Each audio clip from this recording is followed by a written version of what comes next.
Good morning. It is 10 o'clock, so we will go ahead and get started. I'd like to thank all of you for joining us this morning to learn more about an important issue that affects us all. My name is Carrie Allen. I'm the Coastal Advocate for the Southeast region of the North Carolina Coastal Federation, and I'm coming to you live from our office in Wrightsville Beach. We're very fortunate to have such an impressive group of presenters with us here this morning who have volunteered their time to share with us some of the truly remarkable work that's been taking place in research, regulatory, enforcement, and removal of PFAS here in our state. Forums like this one are intended to provide unbiased, credible scientific information to our community residents and leaders, which is a critical step in informing policy, regulatory decisions, and citizen actions that make a difference in protecting our waters and natural coast. Before we get started with our speakers, I'd like to thank the Orton Foundation for their generous sponsorship of today's event and touch on a few housekeeping items. First, as attendees, your sound and video is turned off, which means we cannot see or hear you, so kick back and relax.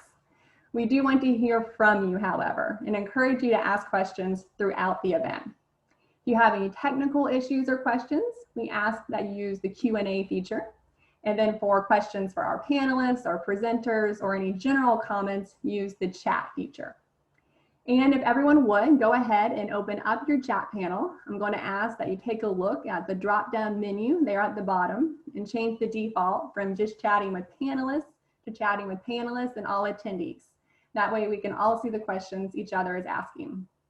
And on that note, I know I always like to see who I'm in a meeting with. So if you like, I encourage you to introduce yourselves in the chat feature, maybe where you are or what you do. We have almost 300 folks registered from all over the state and even out of state. So I do hope some valuable connections can be made today. When you do have a question per presenter, please go ahead and ask it, even if their talk is still ongoing. And we do have a schedule for today posted on our event page. If you go to our website, our homepage, nccoast.org, and go to the top middle of the page, there's a button that will take you directly there, and you can download the agenda and see what time everyone will be speaking. And we have set aside a few minutes after each presentation for questions. So please be asking your questions through the chat feature. I know it's counterintuitive to not do it through the Q&A, but through the chat feature as they're speaking. That way we can keep things moving along. And that being said, with nearly 300 participants, we realize that not everyone's questions will be answered today, but after the forum, we're going to work to get answers to as many of those questions as we can, and then reach out to you directly using the email address that you used to register for the forum. We'll also be sharing a resource drive after the event with many of the papers and sources cited here today, as well as information for other groups doing pretty incredible work on this issue. Some of the presentations that you'll see today have links to papers or other websites.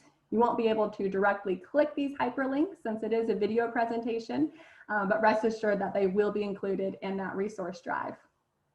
And without further ado, Dr. Jason Surratt is now going to kick us off with an overview of the PFAS testing network.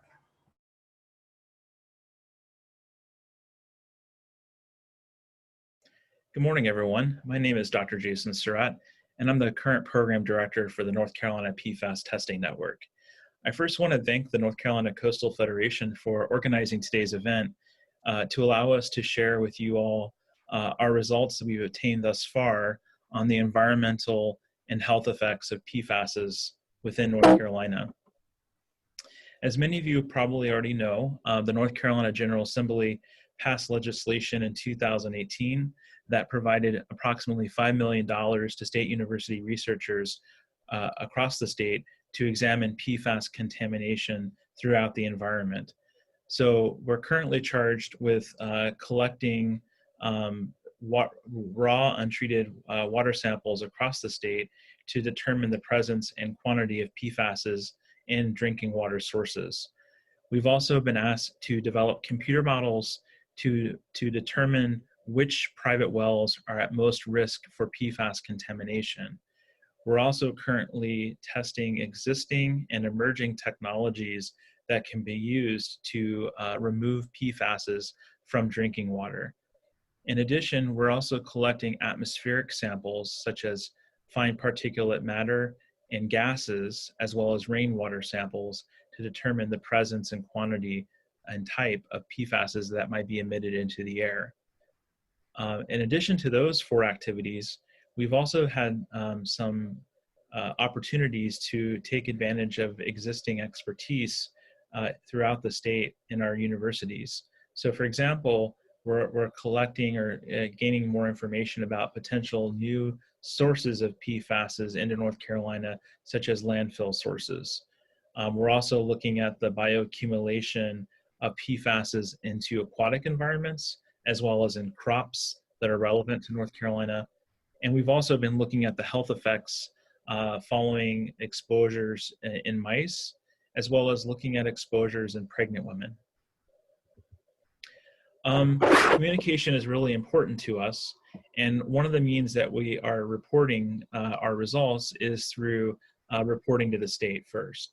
So we've been providing quarterly reports to the state of North Carolina since October 1st, 2018, and our final report is now due April 15th in 2021, and we've had an extension due to the ongoing pandemic. Our final research report is really going to be aimed at communicating what we've learned from our research findings and also the communities that we've interacted with in order to make hopefully helpful recommendations in ways we can move the PFAS discussions forward, especially in terms of eliminating or mitigating the amount of PFASs people are exposed to.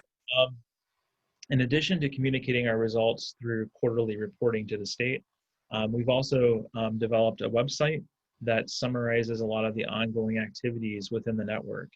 So for example, if you visit our website here, what you'll find is information about our research teams, their specific research goals, their research teams, and so on.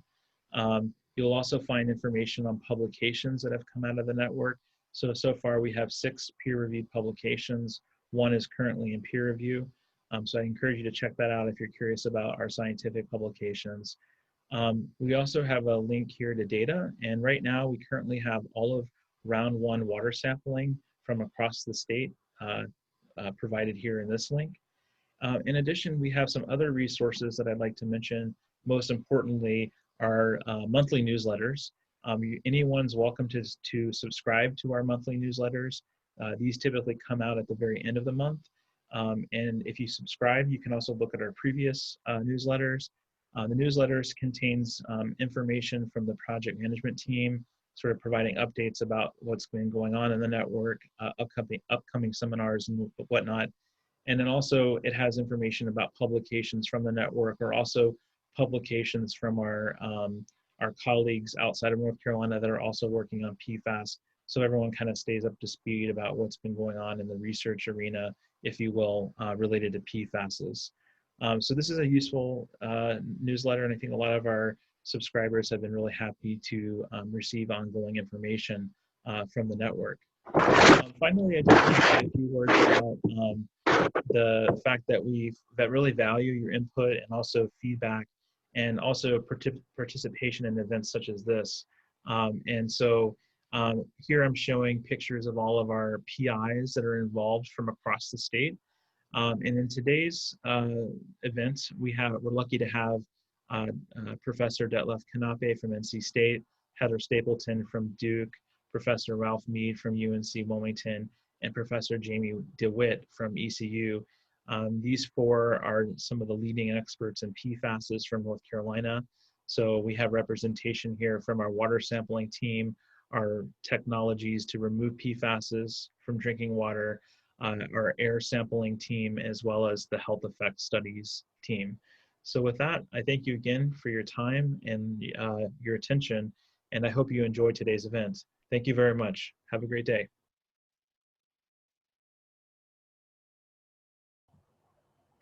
All right, we do have a few minutes for a few questions, so be putting those into the chat feature here. And we have Dr. Wanda Bodner here to help us answer some of those questions.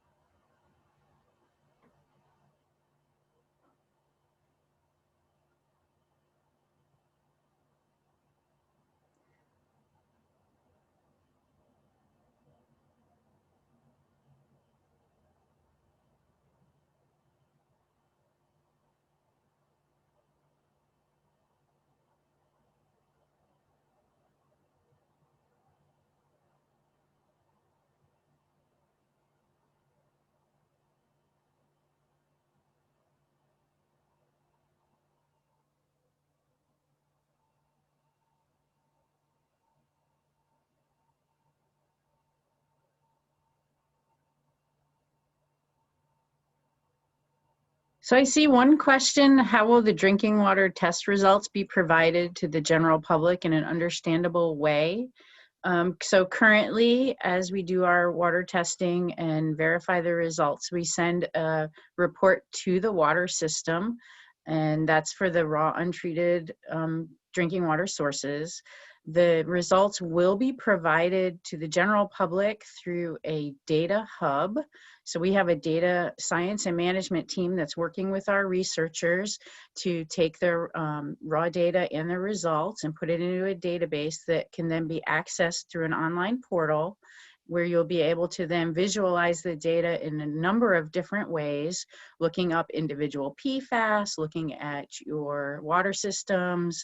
And so there'll be a bunch of different ways that you can visualize the data.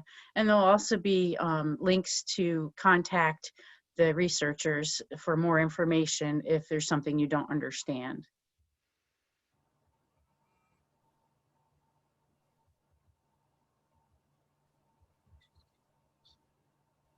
See another question here, Dr. Bodner, about what level of support has this issue been given by local and state leaders? Level of support just to accomplish the work, or financially? So Jason mentioned that financially we were provided just over $5 million to carry out this work using 7 university labs. And in terms of other support, we've had broad support from leaders in the communities. We have talked with all of the water system utility operators. For the most part, everyone has been very willing to participate. And in a few instances where we had some pushback, we did work with the Department of Environmental Quality, and they helped us gain access to some of the facilities so that we could actually do this state mandated sampling and analysis.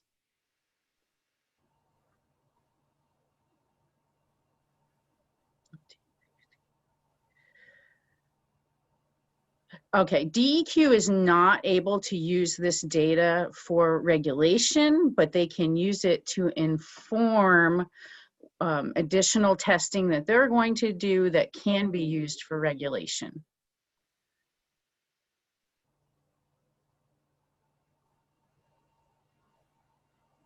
You see any other questions, Carrie?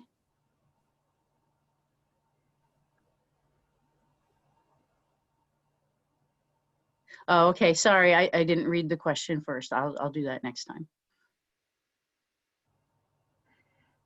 Excellent. And someone also asked, but all this information will be available on that resource drive that we'll be sending out.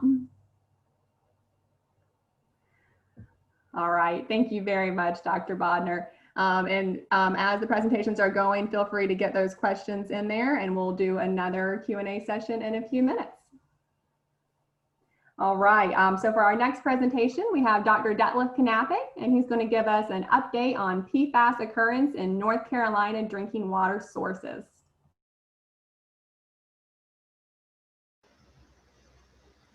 Hello, my name is Detlef Knappe, and I teach at North Carolina State University. And today I'd like to talk with you about the occurrence of PFAS in North Carolina drinking water sources. This is work we're doing together with colleagues at Duke University, and I want to specifically acknowledge the 2 postdocs who are working on this project, Noel DeStefano in my research group at NC State, and Abby Joyce in Lee Ferguson's group at Duke University. As a result of this project, our students and postdocs have had an opportunity to get to know the state very well and learn about different sources of drinking water. And I'm showing you 2 pictures here, one from the mountains and one along the Cape Fear River, where we are collecting samples. So why conduct this study? PFAS are known to occur in some drinking water sources of North Carolina. As the people in the Wilmington area know very well, and also people who live around the Chemours plant. And as a result of that, people are asking the question, are PFAS also in my drinking water? And so that really is motivating our research.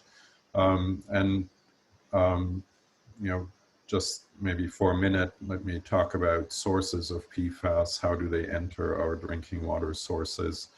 One well-known source is the Chemours plant near Fayetteville, where fluorochemicals are produced for fluoropolymer production.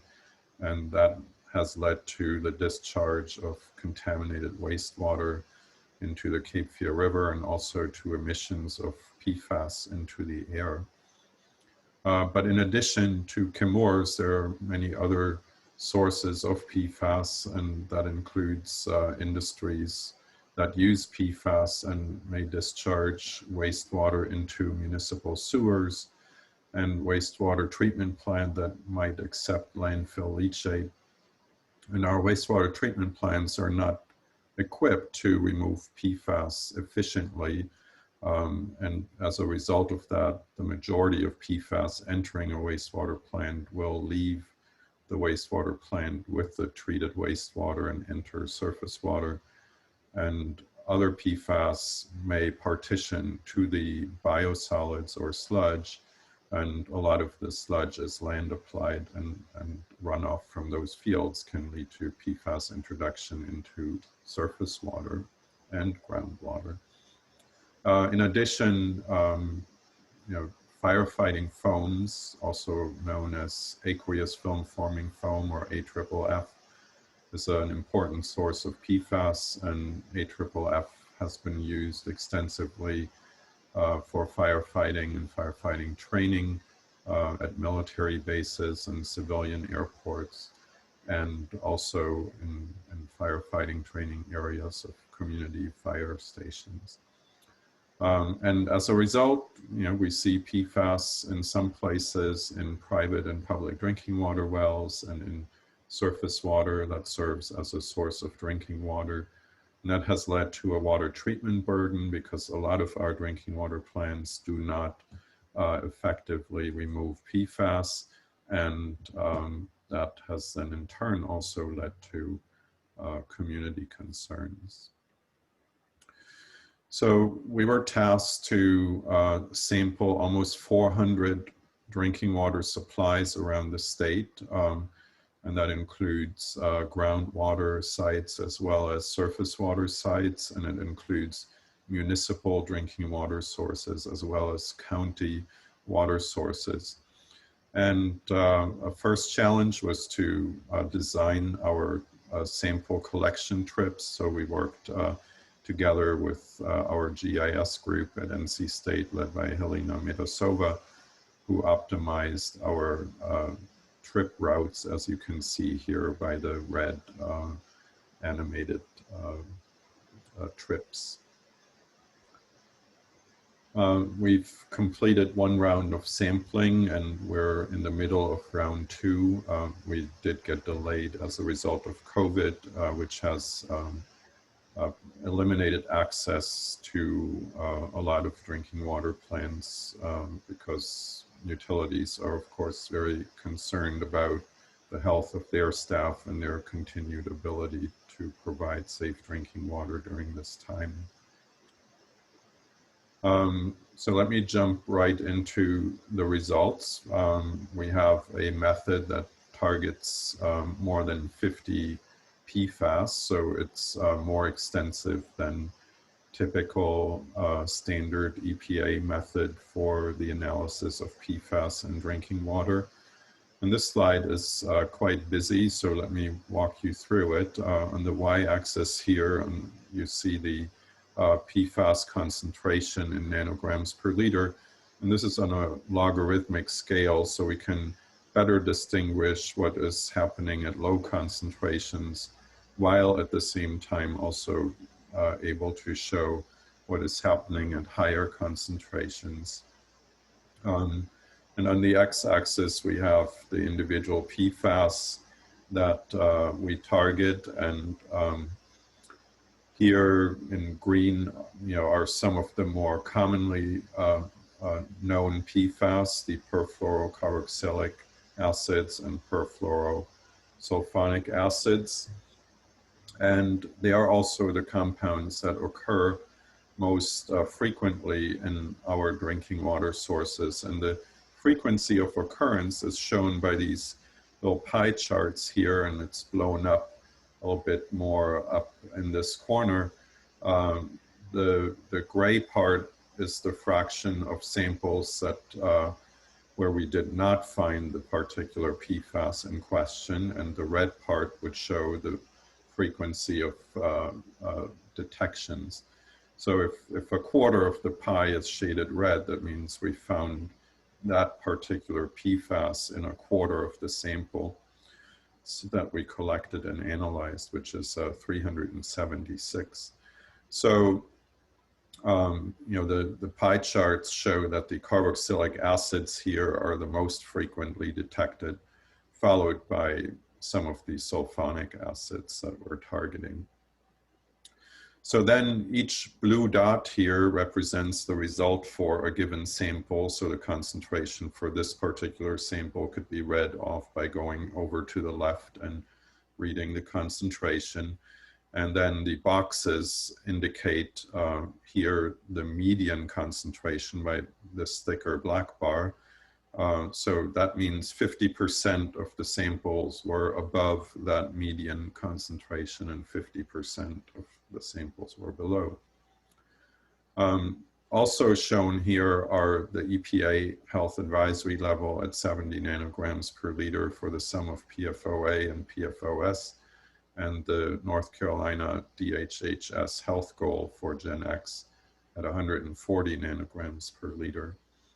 So for Gen X, we can see here that none of the samples exceeded the North Carolina health goal. And really the only exceedance of any goal we observed for PFOS at one location, and I'll get into these results in a little bit more detail in a minute. So apart from the perfluorocarboxylic and sulfonic acids, we also found in a number of samples the fluoroethers. These are compounds that are uniquely associated with the Chemours facility. And these compounds still enter our drinking water sources until today because groundwater that's contaminated with these compounds is recharging back to surface water, and then is in the Cape Fear River, which serves as a drinking water source for a number of downstream communities. Also, some groundwater systems in the vicinity are showing higher levels of these fluoroethers. So you can see that some of the highest concentrations of PFAS that we observed were associated with the fluoroethers, such as the perfluoromethoxyacetic acid and the perfluorodioxahexanoic acid.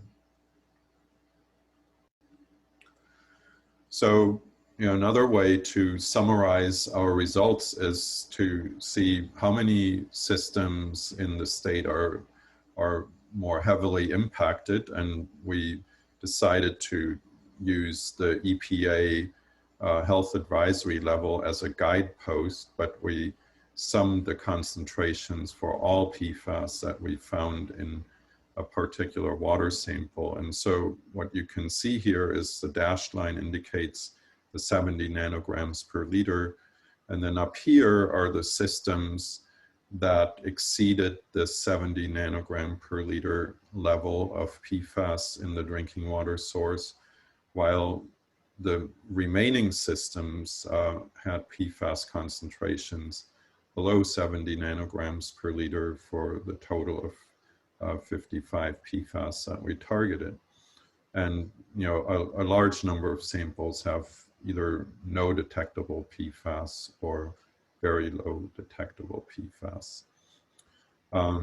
But there are a number of sites, as you can see, that have several hundred nanograms per liter of PFAS. And so let's take a little bit closer look at these. And what you can see here is that for the systems that have the highest concentration, the purple color here sticks out, and we colored segments of the bar by different colors that represent different subclasses of PFAS, and the purple are the fluoroethers that are associated with chemours. And so what you can see here is that the most heavily impacted drinking water sources in the state of North Carolina, even today, are the ones that are downstream of the chemours facility. But not all of them are in this category. So here, for example, the town of Maysville does not have any purple in its bar here. This is a system that was impacted by firefighting foam, and I'll get into that more in a second. So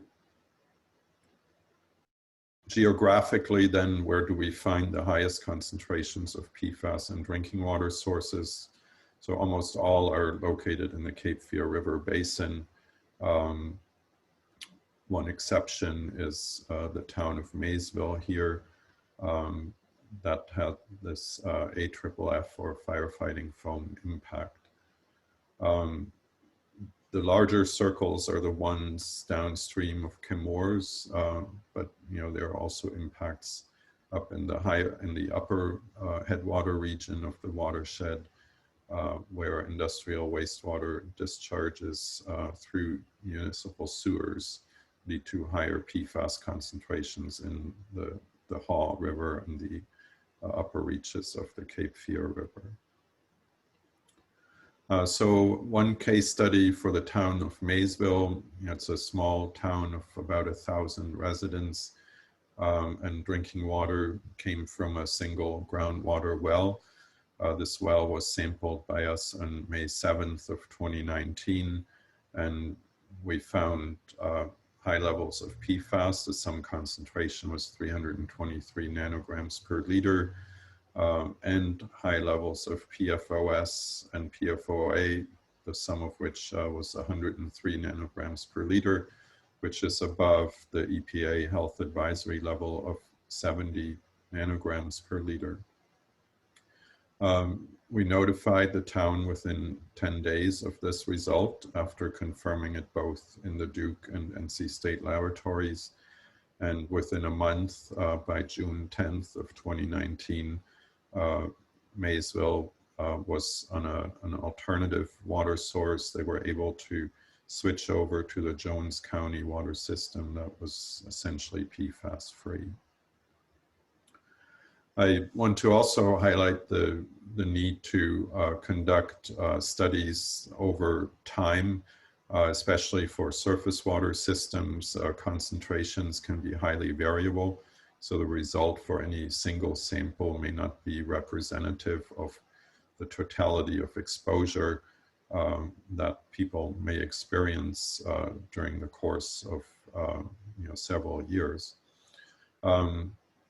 So here's a good example of this for the town of Pittsboro on the Haw River. When we sampled in April of 2019, we saw relatively low levels. The sum of PFAS was about 54 nanograms per liter. And the reason for that in part was that the river was flowing at a high flow rate of over 4,000 cubic feet per second. When a second round sample was collected in September of 2019, the river flow was substantially lower, almost 40 times lower. And the PFAS concentration in the drinking water source now was over 800 nanograms per liter. So, this level, of course, is very concerning. So there are two things that happened here. One is much less dilution when the river is flowing at this low flow rate. And two, in addition to that, the mass flow of PFAS on the second date was higher, meaning that upstream discharges were occurring at a greater rate, which may be a result of changes in production schedules at this facility or these facilities.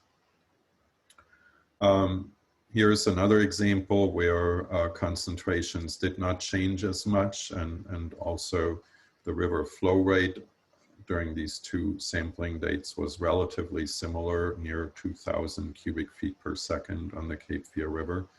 The main difference between these two sampling dates was the concentration of PFMOAA downstream of the Chemours facility. But the result of many of the other PFAS, as you can see here in this pattern, is very similar between the two sampling dates. Finally, let me just briefly talk about PFAS signatures that result from different sources. So I've mentioned drinking water sources downstream of the Chemours facility. Here, fluoroethers in purple are the dominant contributor to PFAS in this water. If we go to Lake Brand, which is a drinking water source for the city of Greensboro, that is an AFFF impacted surface water body. And that is indicated in part by the heavy presence of PFOS in the dark blue and other sulfonic acids in the lighter blue. They made up over 2/3 of the PFAS in this particular water sample. And in addition, we see these sulfonamides that we did not really see at other locations. Here is a biosolids impacted sample. And again, PFOS and PFOA in the dark blue and the dark green are important contributors here. And the reason for this is that these longer chain PFAS stick more easily to biosolids, and then they get land applied. And when it rains, these PFAS then leach off of the biosolids and enter the drinking water reservoir. And finally, the Haw River is heavily impacted by shorter chain perfluorocarboxylic acids, as indicated by the light green portion here. So this points towards industrial sources of current PFAS chemistries that are largely shorter chain than the traditional PFOA. And so we see that routinely in the Haw River. So let me close by saying that 93% of the systems we tested to date had PFAS concentrations below 70 nanograms per liter. And this is not just for PFOA and PFOS, but for the sum of 55 PFAS that we target. Most PFAS were below the method reporting limits for the majority of sites. And the legacy carboxylic and sulfonic acids were the ones that were most frequently observed in the water samples we collected from around the state. The emerging ether acids and sulfonic acids were only found downstream of the Chemours plant. And as the results for the Haw River show, in particular, the change in PFAS concentrations over time can be important for surface water systems. And finally, we see interesting differences in PFAS profiles among the impacted locations, and they provide us with insights on possible contamination sources. So thank you for listening, and I hope we can chat during the Q&A session, and otherwise feel free to contact me at the email below. Thank you.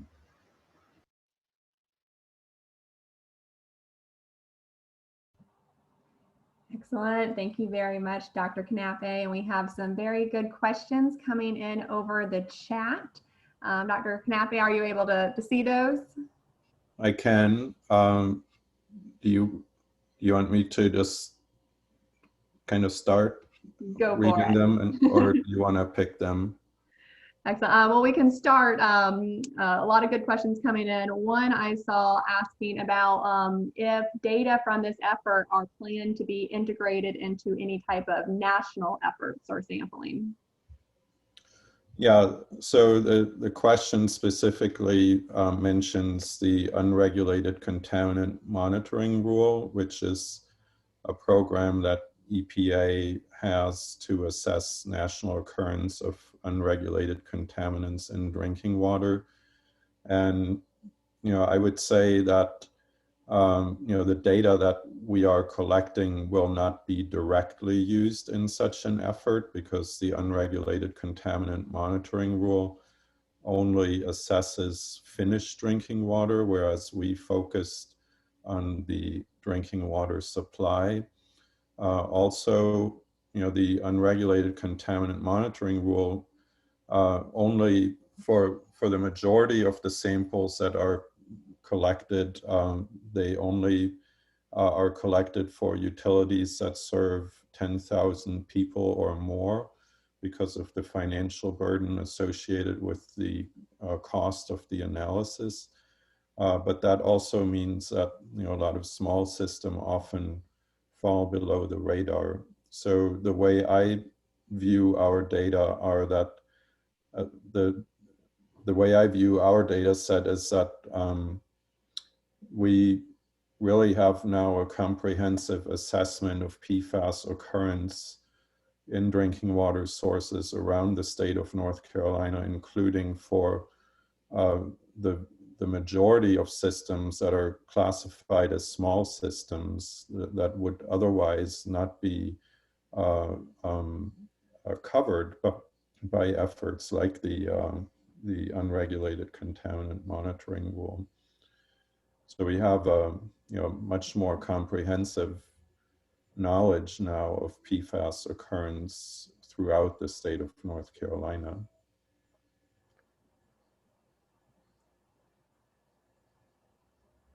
But maybe one last point here: the data that we collected can certainly be compared to the data that will be collected as part of the unregulated contaminant monitoring rule efforts.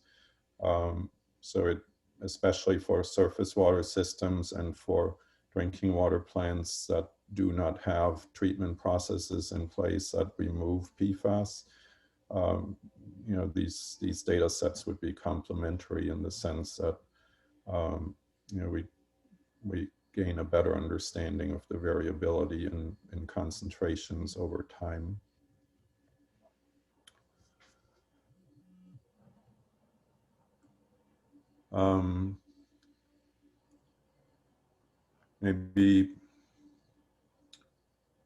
So here's a question from the available research so far: what types of activities, for example, manufacturing, AFFF, landfills, wastewater treatment plant, are creating the highest risk or making the highest contribution of PFAS in drinking water?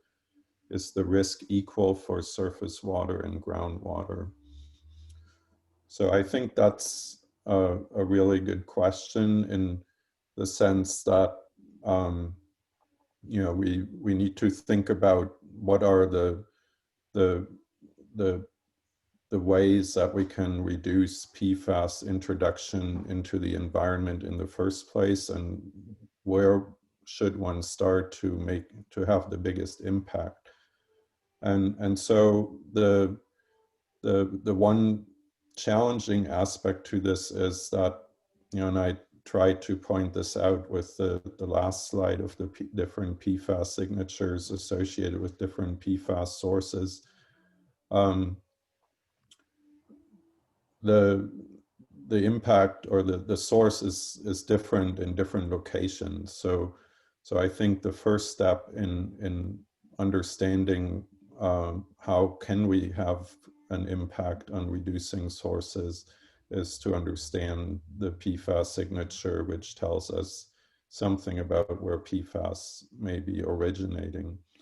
So, you know, if you're looking at the different places around the state, you know, the sources are different, and so, you know, whether you look at a place like Greensboro where it's AFFF, then the efforts really would need to focus on reducing that particular source, which is a legacy source. When it comes to Wilmington and Brunswick County, then, you know, clearly the largest source is Chemours. If we look at Pittsboro in North Carolina on the Haw River, there are multiple upstream wastewater discharges where industries in these communities discharge to the sewer. So there it would be, you know, really through pre-treatment programs where we could make the biggest impact, and so on. So there, the key is to understand the source at the particular location, and then address the source there. So in North Carolina, we really have a wide range of different sources that need to be looked at. All right, I think we have time for one more question on this session, and then we'll move on. There's a question. Go ahead.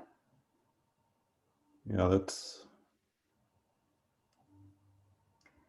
So a question here from Senator Peterson asking about if the second round of tests might focus on sites that had the higher, more troubling results. For round 2, we're still doing a full round of sampling to really provide confidence to everyone around the state in terms of the results. So if we found you know, a low result on one date, we also want to make sure that that is repeatable. So we're really covering the entire number of water supplies around the state for this second round. Thank you, and I am going to cut us off there. We're going to move on to our next presentation, but again, as a reminder, we are going to work to get answers to these questions and follow up with y'all after the event. There are some very good ideas coming through here. And so with that, up next, we have Dr. Jackie Zhou and Dr. Megumi Shimizu to touch on atmospheric PFAS in North Carolina. Good morning. Welcome to the forum. My name is Jackie Zhou, a postdoc from UNC Chapel Hill. Today, together with Dr. Megumi Shimizu, a postdoc from UNCW, we will talk about the atmospheric PFAS in North Carolina. As we all know, PFAS are man-made chemicals. They have been widely used in industrial and consumer products for decades. Atmospheric sources of PFAS include stack emissions from those PFAS manufacturing plants like Chemours, photochemistry of PFAS precursors in the atmosphere, some indoor and outdoor PFAS-containing products, waste streams, etc. In North Carolina, PFAS were found in well water downwind of Chemours, and the NC Division of Air Quality also detected GNX in rainwater downwind of Chemours. So we know it's in the atmosphere. However, what we don't know are the concentrations, transformations, and fate of those atmospheric PFAS. Therefore, we aim to answer what PFAS compounds are present in the ambient NC air, wet and dry deposition. We also want to know what's the geographic distribution of those PFAS in North Carolina, and what's the contribution of wet and dry deposition to the Cape Fear watershed. To answer those questions, we performed integrated gas and particle sampling and event-based wet and dry deposition sampling. Here, I'm going to talk about the gas and particle sampling, and later Dr. Shimizu will talk about the wet and dry deposition sampling. For the air sampling, we had this one-year sampling campaign in 2019 and collected 6-day integrated samples at 5 sites in North Carolina. As shown in this map, we collected samples at Fayetteville, Research Triangle Park, Greenville, Wilmington, and Charlotte, and the Chemours company is located in Fayetteville. We collected both particle phase PFAS and gas phase PFAS by using quartz fiber filters and puff plugs. Here are some pictures showing one of our sampling stations at Fayetteville.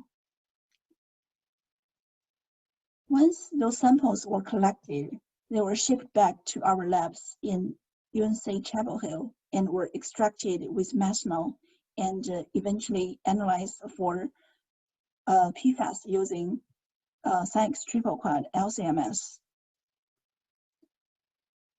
In total, we have 41 targeted PFAS on our list, with 28 legacy PFAS and 13 emerging PFAS.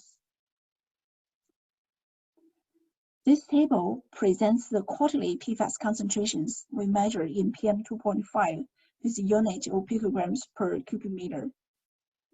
The concentrations were all blank corrected, and the values in bold are larger than the field detection limit. As shown in this table, the measured PFAS concentrations were mainly less than 1 picogram per cubic meter, and PFAS with concentrations larger than 1 picogram per cubic meter were mainly measured in warmer months from July to September. We also found that PFOS is the most frequently detected PFAS. So how comparable are our measured PFAS concentrations to the existing studies?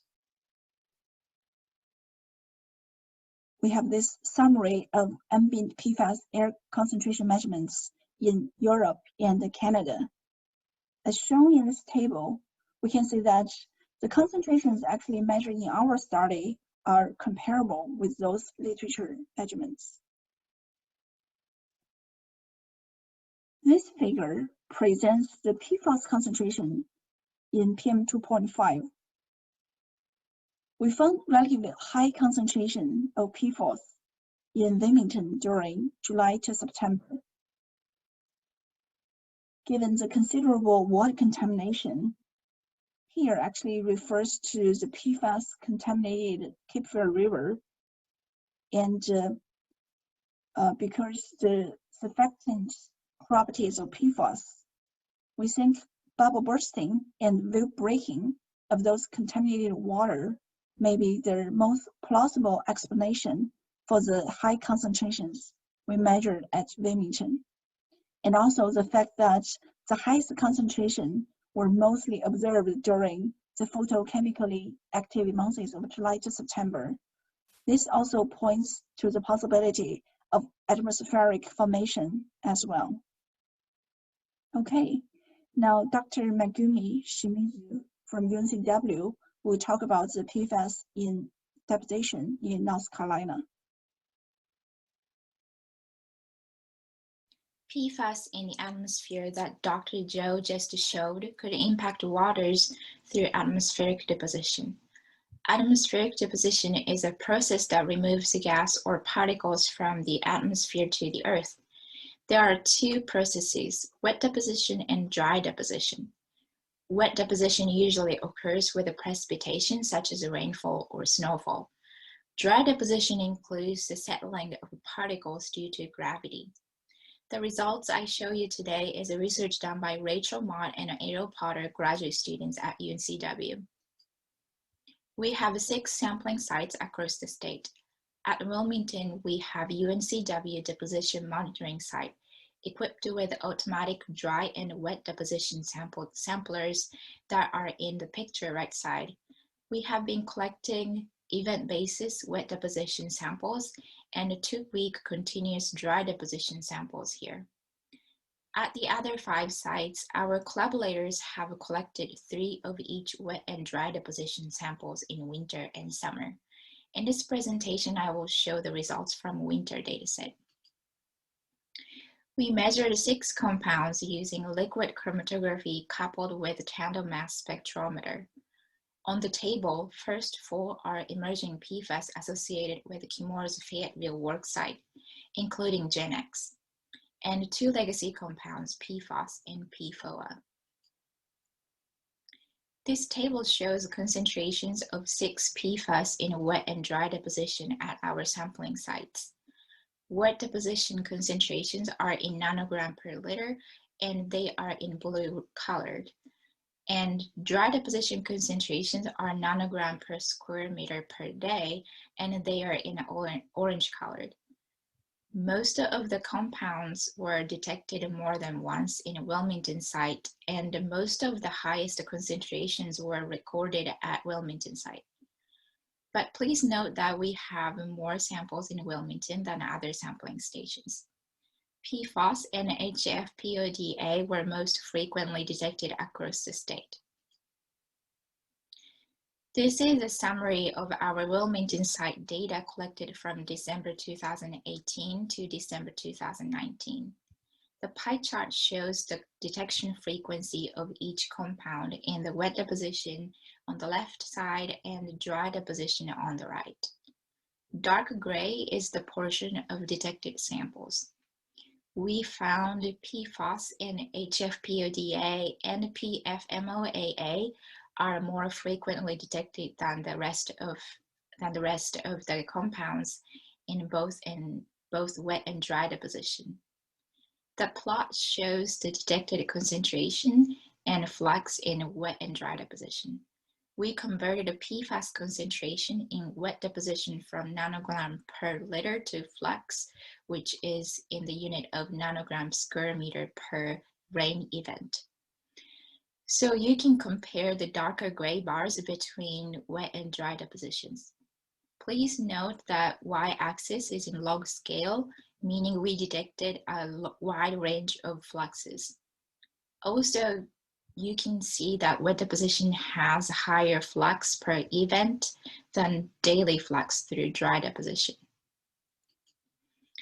Using the concentration data, we estimated annual flux of PFAS by wet and dry deposition in 2019. We found that total flux from wet deposition was 30 microgram per square meter, and this was 23 times greater than the dry deposition. This shows that wet deposition is more efficiently removing PFAS from the atmosphere than dry deposition. Comparing to previous studies, our PFOA annual flux by wet deposition was comparable. In the contrast, the PFAS annual flux by wet deposition was higher than the study done in 2010 in Japan and US. There is no published data on these emerging PFAS in wet deposition, and there is no direct measurement of PFAS in dry deposition. So this is the first study we cannot make comparisons. The diagram shows the potential sources of atmospheric PFAS and deposition processes. Potential sources of PFAS in the air and deposition are industrial emissions, volatilization from landfill or industrial discharge. In addition, these compounds can be produced by atmospheric transformation of precursor PFAS. The gas phase PFAS in the atmosphere then adsorbed on the particles or absorbed to water, such as cloud droplets or rain droplets. Recent studies showed PFAS can be mobilized by ocean and emitted to the atmosphere as aerosols. Gas phase PFAS and small particles can be transported long range in the atmosphere. Atmospheric PFAS team found emerging PFAS such as GenX and legacy PFAS such as PFOS in the air and atmospheric deposition. The particle phase PFAS concentration ranged up to 14 picogram per cubic meter. The highest concentrations were observed in July to September at Charlotte, Wilmington, and Research Triangle Park. In atmospheric deposition, we observed PFAS concentrations up to 100 nanogram per liter in wet deposition and up to 10 nanogram per square meter per day in dry deposition. We found that wet deposition scavenged PFAS from the atmosphere 23 times more efficiently than dry deposition by comparing annual fluxes. In all the samples, PFOS was most frequently detected with higher concentration and flux across North Carolina. More studies needed to investigate the partitioning processes between gas phase to particle phase and aqueous phase. This work was not possible without all these people collected samples across the state. So we thank for their collaboration. And we would like to acknowledge North Carolina PFAS Testing Network and other funding sources for this study. Thank you for listening.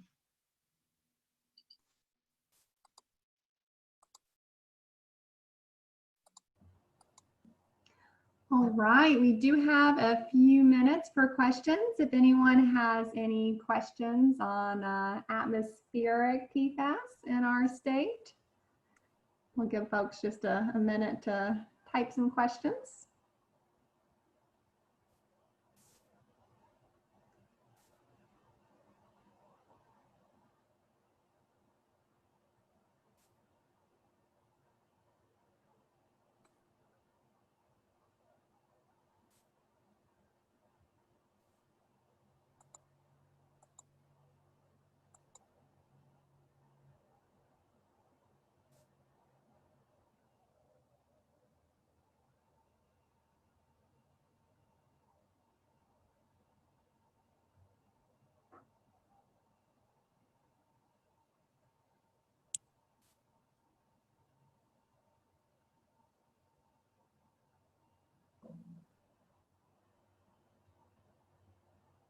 All right, looks like a question has come in.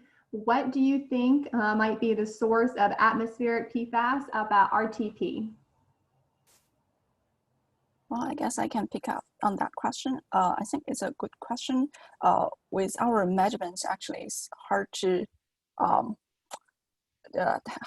give a certain answer what's the source, but there are potential like a local point source or non-point sources, and it might be also from some consumer products, etc. Another question, can emissions be adequately removed at the source, like at the Chemours plant? So I don't know what is exactly the adequately, but in theory, yes, it will be removed more at near the source, but it can also atmospheric transport in the long range. And so the reason we can measure these compounds in the rainwater or dry deposition in Wilmington is it's traveling from somewhere else, which is likely Chemours or other sources like Jackie mentioned. So it's I don't know what is adequate, but it can travel far away. That's all we know. Jackie, do you want to add anything? Right. I think NC, DEQ, and EPA are closely monitoring the Chemours emissions, and they actually install. Well, they have different actions or install. For example, they enforce the Chemours to install some thermal oxidizer, those kind of devices to actually reduce their emissions. Excellent. And that kind of relates to another question. Someone just asked about how much airborne PFAS, possibly from other states outside of North Carolina, that originates elsewhere but results in atmospheric deposition here. Is that something that you've looked at? With our data, probably it's hard to answer this question. We probably need more study, more measurements in other states, and so that we can compare with our data. Currently, I don't have an answer for this actually. One of our measurements that was in Boone, North Carolina, had a high PFAS and GenX concentrations, and that was, we tracked the air mass back trajectory. So where the air mass actually moved in the past few days, and that was actually coming from Virginia and West Virginia.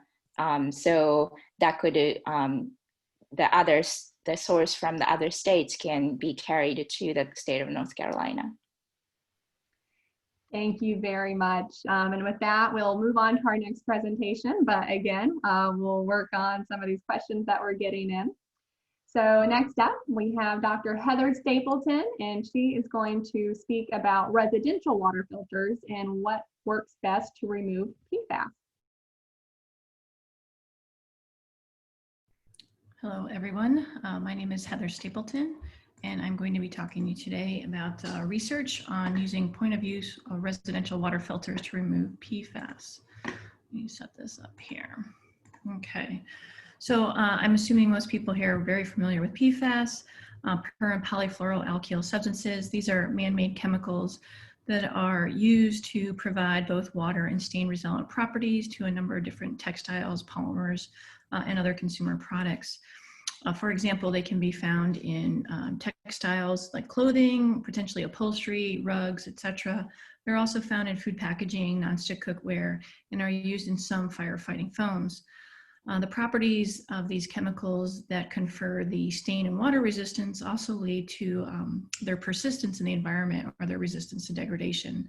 And as a consequence, they're also bioaccumulative and chronic exposure is occurring.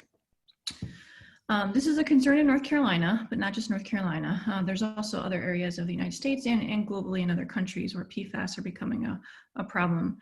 As you can see in the map on the left, this is a map provided by the Environmental Working Group, which highlights some reports and research available on PFAS contamination in tap water from different areas of the state. This is being updated. I encourage people to take a look at it if they're interested, but shows areas with elevated PFAS levels reported. There's a lot of interest in understanding exposure to PFAS because epidemiology studies have found that exposure is associated with increased risk for certain diseases. This includes some cancers like testicular cancer, increased risk of thyroid disease, increased blood cholesterol levels, a decrease in our body's ability to respond to infections and fight off viruses or our immune system, and associations with adverse birth outcomes such as preterm birth and low birth weight. Exposure to PFAS occurs through several different pathways, including inhalation, inadvertent ingestion of dust particles. There is exposure that occurs during pregnancy, as these chemicals are capable of crossing the placenta.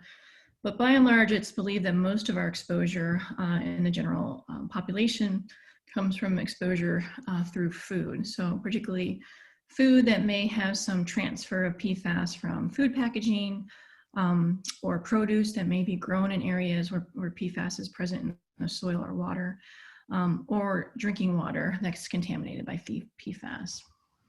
Here I'm showing you some information that's provided in one of the resources available today that details some of the current maximum contaminant levels established for PFAS. Some are enforceable, some are not. So you can see on the left, there are some guidelines. Some of these are health advisories, particularly the EPA health advisory of 70 parts per trillion for PFAS and PFOA. In North Carolina, we have a health advisory for GenX of 140 parts per trillion.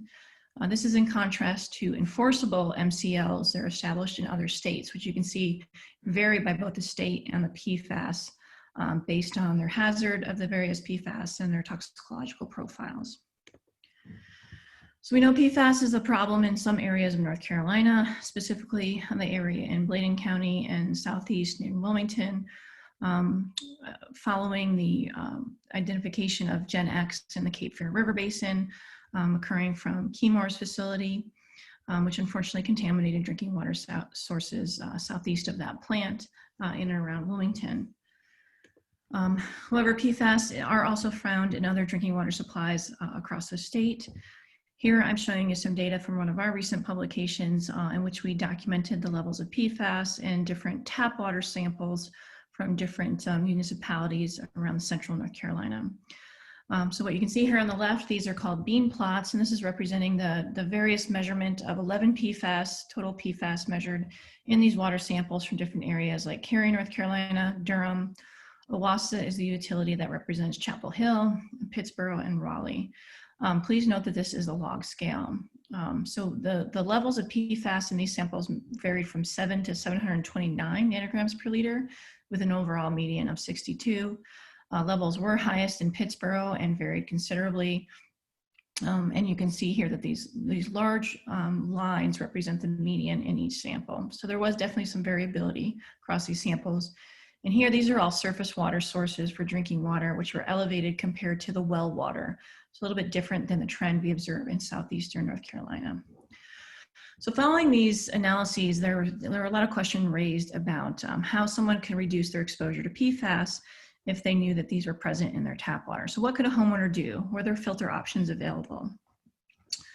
So we decided to conduct a study in central North Carolina in which we recruited participants and homeowners residing in Wake, Durham, Orange, and Chatham County, which you can see here on the map on the right.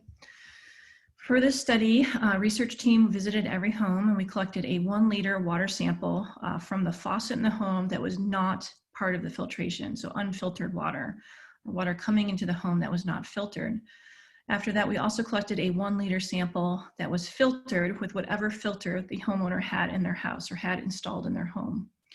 In addition, each homeowner filled out a short survey which provided us information on the type of filter, the age of the filter, and how frequently they would exchange their filter cartridges or resins, and also information about just water consumption habits and behaviors. These water samples were taken back to the lab and analyzed. In the lab, each sample was spiked with 13C labeled PFAS standards to help with the quantification of the compounds. The water samples were purified and extracted with wax SPE cartridges using a Thermo Fisher Scientific Autotrace.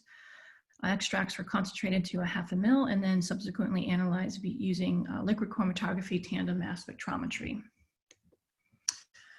Okay, so just a little bit about the participants in our study. So between May of 2018 and March of 2019, we recruited 61 participants into this study. At the same time, we became aware that Dr. Detlef Knapp's group at NC State was also conducting a similar study in southeastern North Carolina. So between June and December of 2017, they had recruited 12 participants to be part of this study. As a result, we decided to kind of merge these data sets and report our findings together. The table on the right represents some of the characteristics for the participants in central North Carolina, the 61 participants, where you can see a majority of the individuals lived in Cary, Apex, Durham, or Chapel Hill, with 8 participants in Pittsboro and 3 in Raleigh. And here are the majority of the filters that were present or installed in these homes that were sampled. Most filters were some form of activated carbon. Most were some kind of pitcher filter. So these are how we categorize these filters. It's a kitchen faucet filter, so something attached directly to the faucet, a pitchet filter, like a Brita filter, or an inline filter on a refrigerator that provides water and ice. Or so we had 6 homes that were whole house carbon filters. In all of these cases, we were not privy to the specific type of carbon used, whether it was, carbon block or the size of the activated carbon. Often this is proprietary and is unavailable to us. It's not publicly disclosed. So they were characterized using these different categories. And here you can see we also had information on the age of the filters, how many years in the home, etc. All right, so here's the data. This is the same table that is in our report. I'm going to try to summarize it here. On the top, we have the results from the water samples collected in central North Carolina. And the table on the bottom are results from the samples collected in southeastern North Carolina. Each row is a different PFAS, and each column is a different type of filter. So in central North Carolina, we focused mainly on PFAS that fell into the category of perfluoroalkyl acids. So perfluorosulfonic acids, which include PFAS, and perfluorocarboxylic acids that can include PFOA and Gen X. And in southeastern North Carolina, we focused more on these novel emerging PFAS, such as Gen X, Naphthalene byproduct 2, and some of these other ether-based compounds. If we go back to the samples on the top, you can see again, each column represents a different class of filters. The values in these tables represent the percent removal. So we're comparing what was in the filtered water to the tap water on collection on the same day, and this is the average percentage. So for example, we had 22 water samples from homes in which the owner had a filter on the refrigerator. On average, these fridge filters removed 29% of PFBS and up to 61% of PFAS on average. And so you can see how that varies for pitcher filters, fridge filters, and different types. You'll notice that some of these values are negative. That indicates that the filtered water actually had higher levels than the tap water. And we did see that in a few cases, suggesting the filters were saturated. On the far right here, you can see the results from the two-stage filters and the reverse osmosis filters, which by and far provided the highest removal efficiencies, usually around 98% or better, for both the perfluoroalkyl acids and for these ether novel PFAS compounds as well. And you can see that in general, the whole house filters, which were mainly granular activated carbon, these are where some of those negative values popped up. There's another whole house filter here on the bottom, suggesting that these whole house filters were being saturated by PFAS. We also tried to examine the removal efficiency as it correlates with some characteristics of these PFAS. So what you're looking at here is just a correlation plot between the chain length or the number of carbon atoms in the various PFAS molecules relative to their average percent removal in the activated carbon filters. So if we look at the blue dots first, these are the perfluorocarboxylic acids ranging from C4 perfluorobutanoic acid up to decanoic acid with 10. There's a general upward slope here. So despite the fact that there is wide variability based on the type of filters, there's an overall trend that's increasing and statistically significant. So this suggests that these granulated activated carbon filters are much better at removing the bigger, longer chain PFAS than the shorter chain, which makes sense. The smaller ones happen to be more soluble and are more likely to move with the water through the pores of the filters. We also saw a similar trend for the perfluorosulfonic acids, although this was not quite statistically significant. It was likely a factor because we were only measuring 3 of these sulfonic acids and we happened to measure more of the carboxylic acids. All right, so in summary, our data suggests that reverse osmosis and dual stage filters tend to provide the best PFAS removal efficiencies for a point of use water filter. The activated carbon filters demonstrated just quite a bit of variability across our study. While I didn't show it here, it is in our paper and our report. We did not find any trend with the frequency by which the cartridges were removed, nor the age of these filters. We hypothesize that the removal efficiency is more likely a reflection of the water source and the type of water, which might vary by the amount of dissolved organic carbon present in those waters and how frequently they may become saturated over time.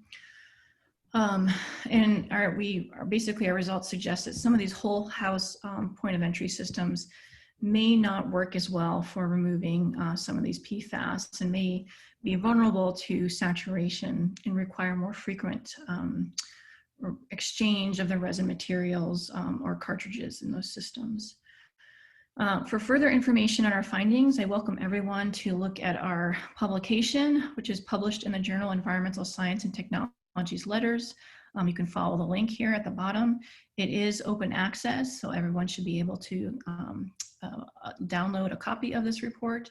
And please note that the report does contain an appendix, which provides all the measurements from every water sample that was included in this study. All right, so I just want to end by thanking the PFAS Network for helping to fund this study.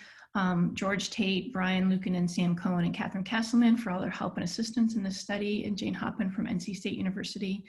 And I would be happy to take any questions. Here's my email address. And you're also welcome to email Nick Herkert at Duke University as well. Thank you.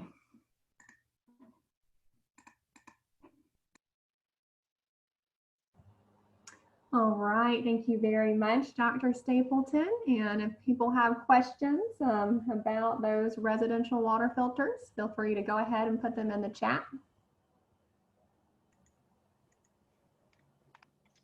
Hi, this is Heather.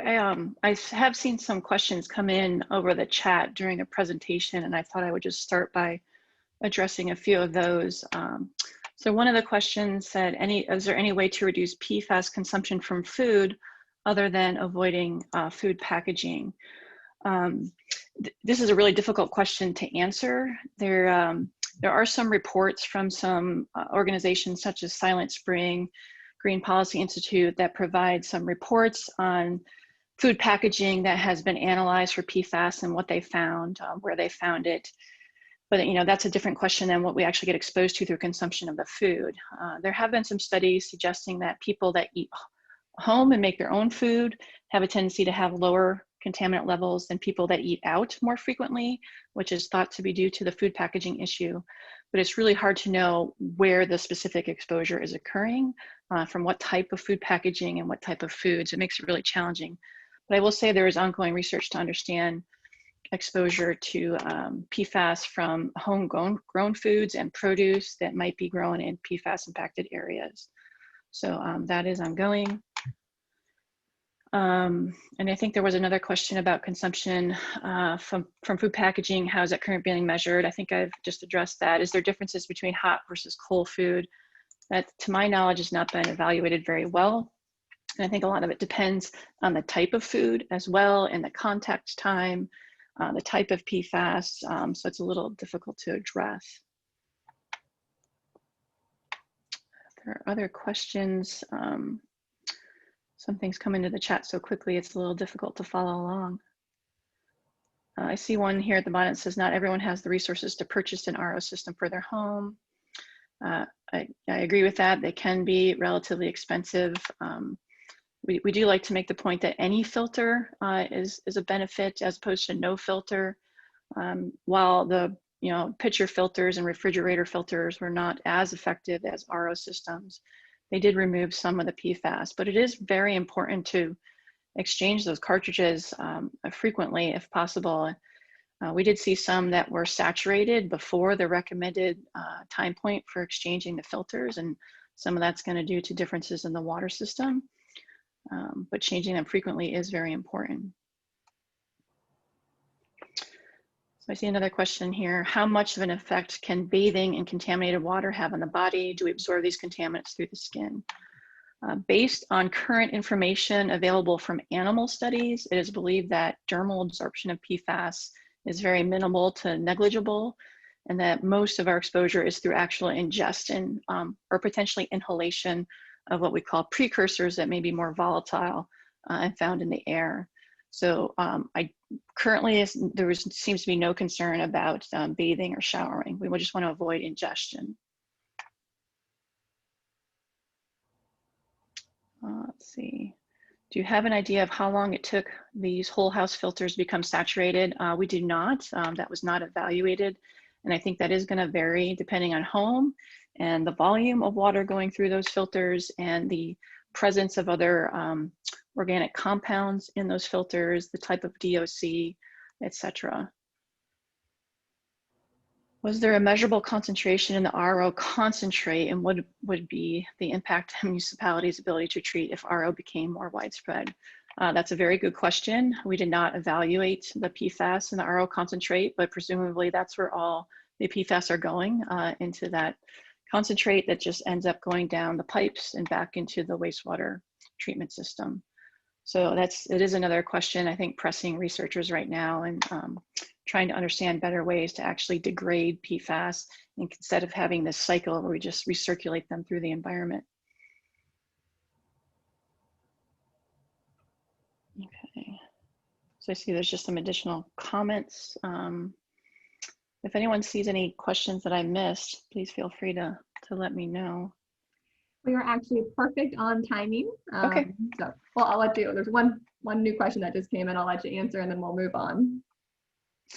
Okay, the question says, once filters are saturated, what is the best way to dispose of them to prevent further contamination?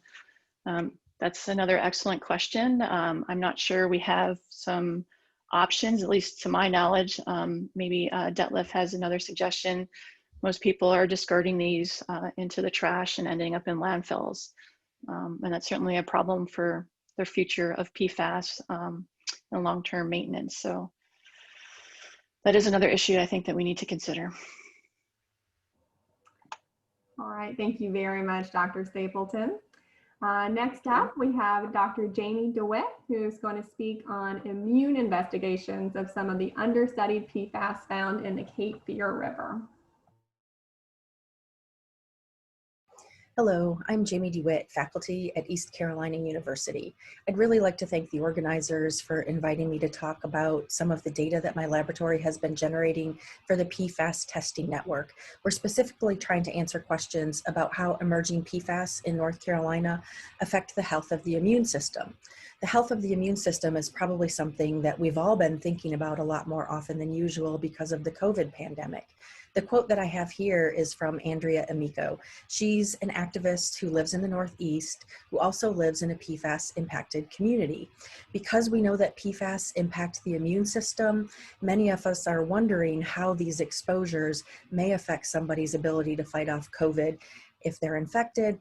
We also wonder about how PFAS exposure might impact vaccinations if vaccines are developed for COVID. I'm not specifically going to talk about COVID during my talk, and in my laboratory, we're not asking specific questions about COVID, but I know that these are questions being asked by other researchers, and I anticipate that within the next year, we may have some information about how COVID and PFAS are linked to one another. This has been a question also raised by the Agency for Toxic Substances and Disease Registry. They issued a statement a few months ago raising the question about the linkages between PFAS exposure and COVID infection, but I'm not specifically going to talk about COVID. I'm just using this to highlight that the risks of PFAS exposure on immune system health have been acknowledged as being real risks. So under the PFAS testing network, we had three main objectives, and they're listed here, but I'd like to break these down for you in a slightly different way. When we try to understand how chemicals affect the immune system, we generally like to ask the immune system to do something. That's really the best way to determine if the immune system is doing its job from protecting us from non-self entities, such as viruses or bacteria or cancer. So we're asking questions about the ability of the immune system to do something. We're asking about the adaptive immune system, which is the immune system, part of the immune system that responds to novel antigens like coronavirus. We're also asking questions about the innate immune system, which is the part of the immune system that does things like looks for cancerous cells to eliminate. We're also going to be counting some immune cells from immune organs, because if there are decreases in numbers of immune cells, that can help us to understand how chemicals might be affecting the immune system. And we'll also be collecting, or we have been collecting, some basic toxicological data, just so that we can understand a little bit more about these chemicals for which we have very little information. So we've divided our research into two stages. In the first stage, we've evaluated the compounds that were listed on the consent order between the state of North Carolina, the Cape Fear River Watch, and ChemWars, and they're listed here. These are some of the shorter chain ether compounds, the exception being Naphion byproduct 2. We've evaluated all of these compounds. We just haven't done the mixture study yet. In the second stage, we're going to be evaluating some additional compounds that have been found in surface waters in the state through the efforts of the PFAS testing network. In terms of how we answer this question, here's our basic experimental design. And these experiments are largely being run by Dr. Tracy Woodliff, who's a postdoc in my lab, Emma Tobin, who's a master's student, and Sam Vance, who's a previous master's student. He's now an ORISE fellow at the EPA, but he really did a lot of work on these projects. What we do is expose animals, and we use male and female mice. We expose animals for 30 days. We give them the PFAS in water, and then we look at their health over this 30-day period. We look at their body weight each day, we look at their behavior, and we try to understand whether or not the concentration of the PFAS that we've given them are making them feel unwell in any way. This gives us some general ideas about the basic toxicology of these compounds because we really don't know how the animals are going to respond. We also collect urine throughout the dosing period. We have that urine so that we can measure concentrations of the compound in the urine across time to get an understanding of how quickly it can be eliminated from the body. That tells us about half-life. We also give vaccinations close to the end of the exposure period. We use sheep blood because sheep blood is a type of agent that acts like a vaccination. B cells and T cells of the immune system work together to make antibodies against the sheep blood. So we can actually measure those specific antibodies. At the end of the study, we collect and weigh organs. We count cells from the spleen and the thymus. These are important immune cell tissues. We measure antibodies to the sheep blood. We measure the ability of cells known as natural killer cells to kill cancer cells. So we can actually look at how well these innate immune cells in the mouse's body can kill cancer cells in culture. We also look at a few other endpoints that are relevant to PFAS. These are our experimental readouts, and I'm going to share some of these experimental readouts. I'm going to talk specifically about our findings with PFMOAA and Naphthalene byproduct 2. And the reason that I'm sharing the results from these two compounds is because they're very interesting in terms of what we found and what their concentrations in the river were. PFMOAA was found in the highest concentrations out of the compounds screened for by the PFAS testing network. Naphthalene byproduct 2 was found in relatively low concentrations. So we have a relatively short chain compound found in high concentrations and a longer chain compound found in lower concentrations. So we were interested in understanding the potential differences between these two compounds. You can also see that they look very different as well. One only has one oxygen, the other has two oxygen, one has a carboxylic acid functional group, and the other has a sulfonic acid functional group. So when we looked at the concentrations of PFMOAA in the blood of mice at the end of the exposure period, we couldn't detect it. So this means that it was probably excreted from the mice very rapidly. We still have to measure the concentrations in the urine to verify that, but it tells us that because it wasn't detectable in the blood, it either was excreted rapidly or maybe it's in some organs sequestered in some way. The Naphthalene byproduct 2, however, was present in fairly high concentrations in the blood. We used relatively low dosing concentrations for both of these compounds. We used a much lower dosing concentration for the PFMOAA than we did with the Naphthalene byproduct 2 because PFMOAA was the first compound we were studying. We had no idea whether or not it would make the mice sick.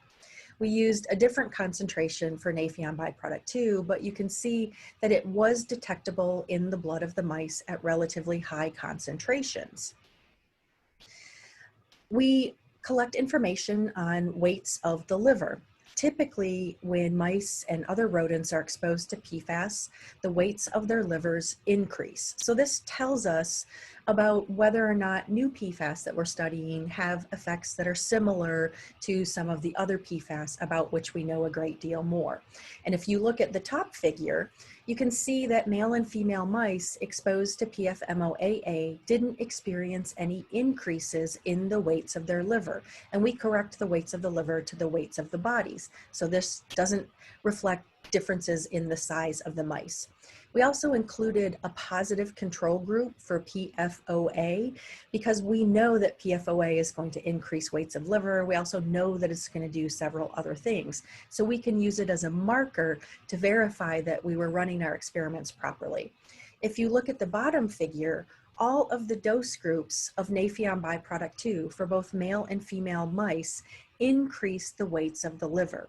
If you look at our highest dose group, which is 5 milligrams per kilogram, this is lower than the dose of PFOA that we gave. Our PFOA dosing concentration was 7.5 milligrams per kilogram.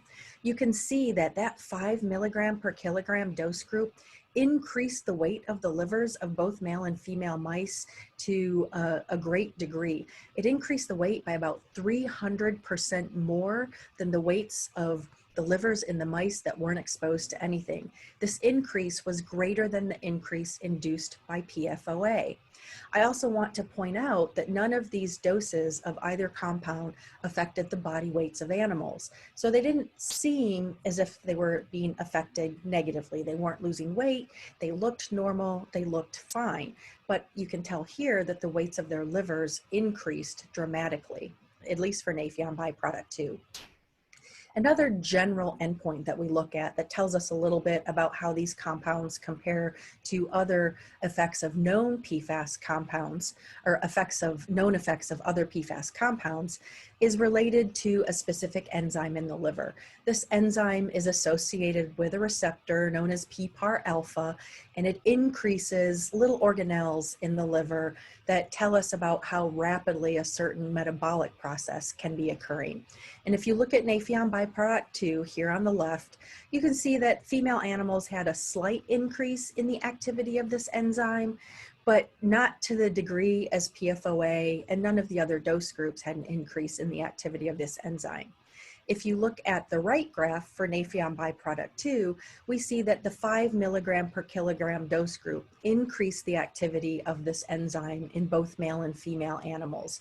For male animals, the increase was greater than the increase induced by PFOA. For female animals, it was not as great as the increase for PFOA.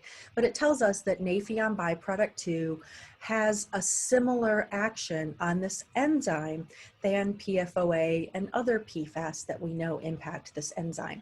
PFMOAA does not seem to be as potent as increasing the activity of this enzyme.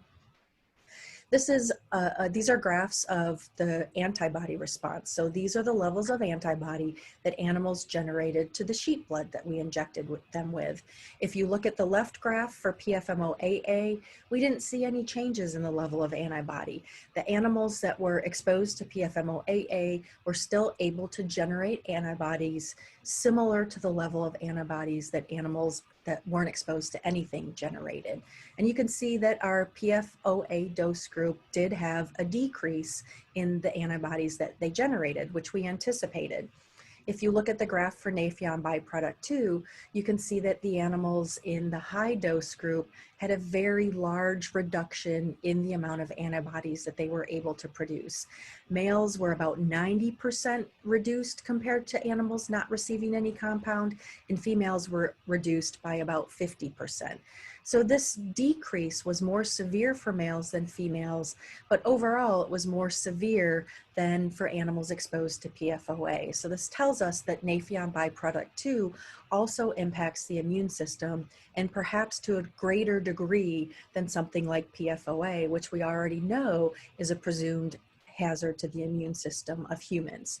So in summary, we didn't see many changes associated with PFMOAA, and we also couldn't detect it in the blood of the mice. We've since done another experiment with PFMOAA at higher administered dose concentrations, but we haven't finished analyzing those data. We actually just collected those data after we were allowed to come back into the lab a little bit after the university opened things up a little bit. But for Naphion byproduct 2, we did see many of the types of changes that are consistent with other types of PFAS. And we also see some changes that indicate that Naphion byproduct 2 may be as toxicologically potent as PFOA, perhaps even more toxicologically potent than PFOA. Our publications are almost ready. They're in the final stages of editing by me. One is being written by Dr. Woodliff and one is being written by Emma Tobin, and we hope to have those submitted by the end of the year so that those data actually will be out and readable by anybody who wants to read them. I just wanted to emphasize the importance of the immune system in protecting public health, or at least the importance of our understanding of the effects of compounds on the immune system for protecting public health. Many states have used immune system endpoints to generate protective values known as reference doses. 2 states, New Jersey and Michigan, actually have used immune system endpoints to derive maximum contaminant levels for drinking water. The Agency for Toxic Substance and Disease Registry acknowledges that the immune system is a sensitive endpoint, and fairly recently, the European Food Safety Authority adjusted their tolerable daily intakes for PFAS, or for PFAS in general, based on immune system endpoints. So the immune system is driving many public health decisions around the country and even around the world. With that, I'd like to say thank you for letting me share our data with you, and I'm looking forward to the question and answer session. Thank you. Hello there. So thank you for listening to that. I wanted to clarify one of the questions about the doses, and I know I did mention that we did a repeat study for the doses of PFMOAA. When we first started our work with these understudied compounds, we had no idea how the mice were going to respond because there's not really any information on the toxicological effects of the ether compounds. So we were very conservative with our doses, and those doses were 0.00025, 0.025, and 2.5, which I know probably don't mean a whole lot, but they were very low compared to doses that we know can be immunotoxic to mice when they're exposed to, for example, PFOA. In subsequent studies, we increased those doses to 0.5, 1, and 5 milligrams per kilograms. And this is a range of doses that tends to be administered to mice being exposed to other types of PFAS. With Nafion byproduct 2, and with some of our other doses, we've also included a 50 milligram per kilogram dose group. With Nafion byproduct 2, when we administered 50 milligrams per kilogram, that was not tolerable by the mice at all. We started dosing the males first, and after 3 days, we had to stop dosing them, and we had to remove those mice from the study. When we euthanized them, their livers were enormous. So Nafion byproduct 2 seems to be very potent at increasing the weight of the liver, which, as I mentioned, is an endpoint that is consistently altered by many PFAS in rodent models. So I hope that clarifies issues about the doses. We have in some studies a high dose of 50, and now in other studies our low dose is 0.5 milligrams per kilogram. I saw that there was a question about our dosing duration. We follow immunotoxicity testing guidelines that the US EPA has established for evaluation of immune outcomes. And there's 2 versions of this. One was a little bit earlier and another one was modified. So one is a 30-day exposure period and another is a 28-day exposure period. We've just been consistently following the 30-day exposure period. This is a subacute exposure, so it's a relatively short-term exposure, but it is sufficient for meeting definitions of the US EPA for evaluation of immunotoxicity. So yes, we are focusing on a single generation. We have another question in terms of generational effects. These are adult subacute or subchronic studies, I should say subchronic, not subacute, to ask questions about the adult or fully developed immune system. Through one of our other projects in conjunction with Oregon State University, we are asking developmental effects, but we won't be evaluating multiple generations. We'll be exposing pregnant females and then looking at immune effects in their offspring once those immune systems become fully competent. So once their immune systems have fully matured. I noticed a bit further up in the chat, somebody had a question about known human health effects of PFAS and whether or not you could associate health effects with the PFAS from chemours. So there have been many different types of human health effects associated with PFAS exposure in human populations. The immune system we know is targeted, but there have been effects on cholesterol, on different types of cancer, on liver health, on endocrine disruption, on fertility, reproduction. There's been effects on miscarriage, etc. So there's been a host of effects uncovered from epidemiological studies, and we also have observed many of these effects in single studies of individual studies of individual PFAS in mice. So there's good corroboration for a lot of these effects from experimental animal models. Regarding assigning a particular compound to chemours and its health effect, that's really a legal question and a question that may be challenging to uncover with epidemiological approaches, because we get exposed to PFAS through many different sources. There was one other question, but I can probably answer it in the chat because I know it's time to move on. You can go ahead, Dr. DeWitt. Oh, okay. There was another question about whether or not pharmaceutical and biotech contribute to PFAS contamination. There are some pharmaceuticals that do include PFAS, and there are many different product use categories that use PFAS. But remember, the major way that PFAS get into the environment is through their production phase and through the production of polymer phases. The application of PFAS to products and processes probably emits some PFAS to the environment, but not as large an amount of those from floral production facilities. PFAS are used in so many different products, it's almost overwhelming the number of products they're used in.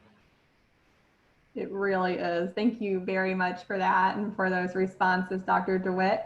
We're now going to switch gears a little bit now that we've heard from the PFAS Testing Network, and we're now going to hear from North Carolina Department of Environmental Quality. We're very fortunate to have Assistant Secretary for Environment, Sheila Holman, with us today, and she is going to talk about monitoring and control of PFAS in our environment. Hello, everyone. This is Sheila Holman from the Department of Environmental Quality. I'd like to take just a moment to say thank you to the North Carolina Coastal Federation for making this virtual forum possible. I know when I was first contacted by Carrie Allen back in February or March, we did not contemplate that we'd be needing to do a virtual conference today. But thank you, Carrie and the team at NC Coastal Federation, for making this possible. It's certainly a pleasure to be here today with you and to be part of this very distinguished panel. What I would like to do with you is share North Carolina DEQ's perspective on the monitoring and the control of PFAS that has been ongoing since roughly June of 2017. So now I'm going to share my screen with you and share a few slides as I walk through the work that the Department of Environmental Quality has done on monitoring and controlling PFAS in the environment. Particularly in the Cape Fear River area. So many of you recall when the story first broke in June of 2017 about the research by Detlef Knappi and others looking at perfluorinated compounds in the lower Cape Fear River. At that time, we were very much concerned about the PFAS that were in the river, as well as the impact that it was having on those drinking water utilities downstream of chemours. Over the years, we've spent a lot of time looking not only at surface water, but also groundwater contamination and air emissions. In February 2019, the agency signed a consent order that focused on control of the pollution from the facility as well as cleanup. And I'll talk more about the ongoing efforts to address all of the particular ways that the facility has impacted the environment, not only near the facility, but also downstream in the lower Cape Fear. Here is a Google Earth view of the Chemours site. It sits on about 2,200 acres. There are two other facilities that operate there, DuPont and Carrare. And you see the Cape Fear River flowing along the eastern side of the site. A few more details about the consent order. We focused especially on air emissions because during our evaluation of the groundwater, particularly off-site of the facility, we understood that there were wells that were up gradient of the normal groundwater flow, and we asked questions about how could the PFAS and Gen X have gotten to those wells, and we determined that atmospheric deposition was the likely mechanism. So we began to look at what types of controls could be put into place.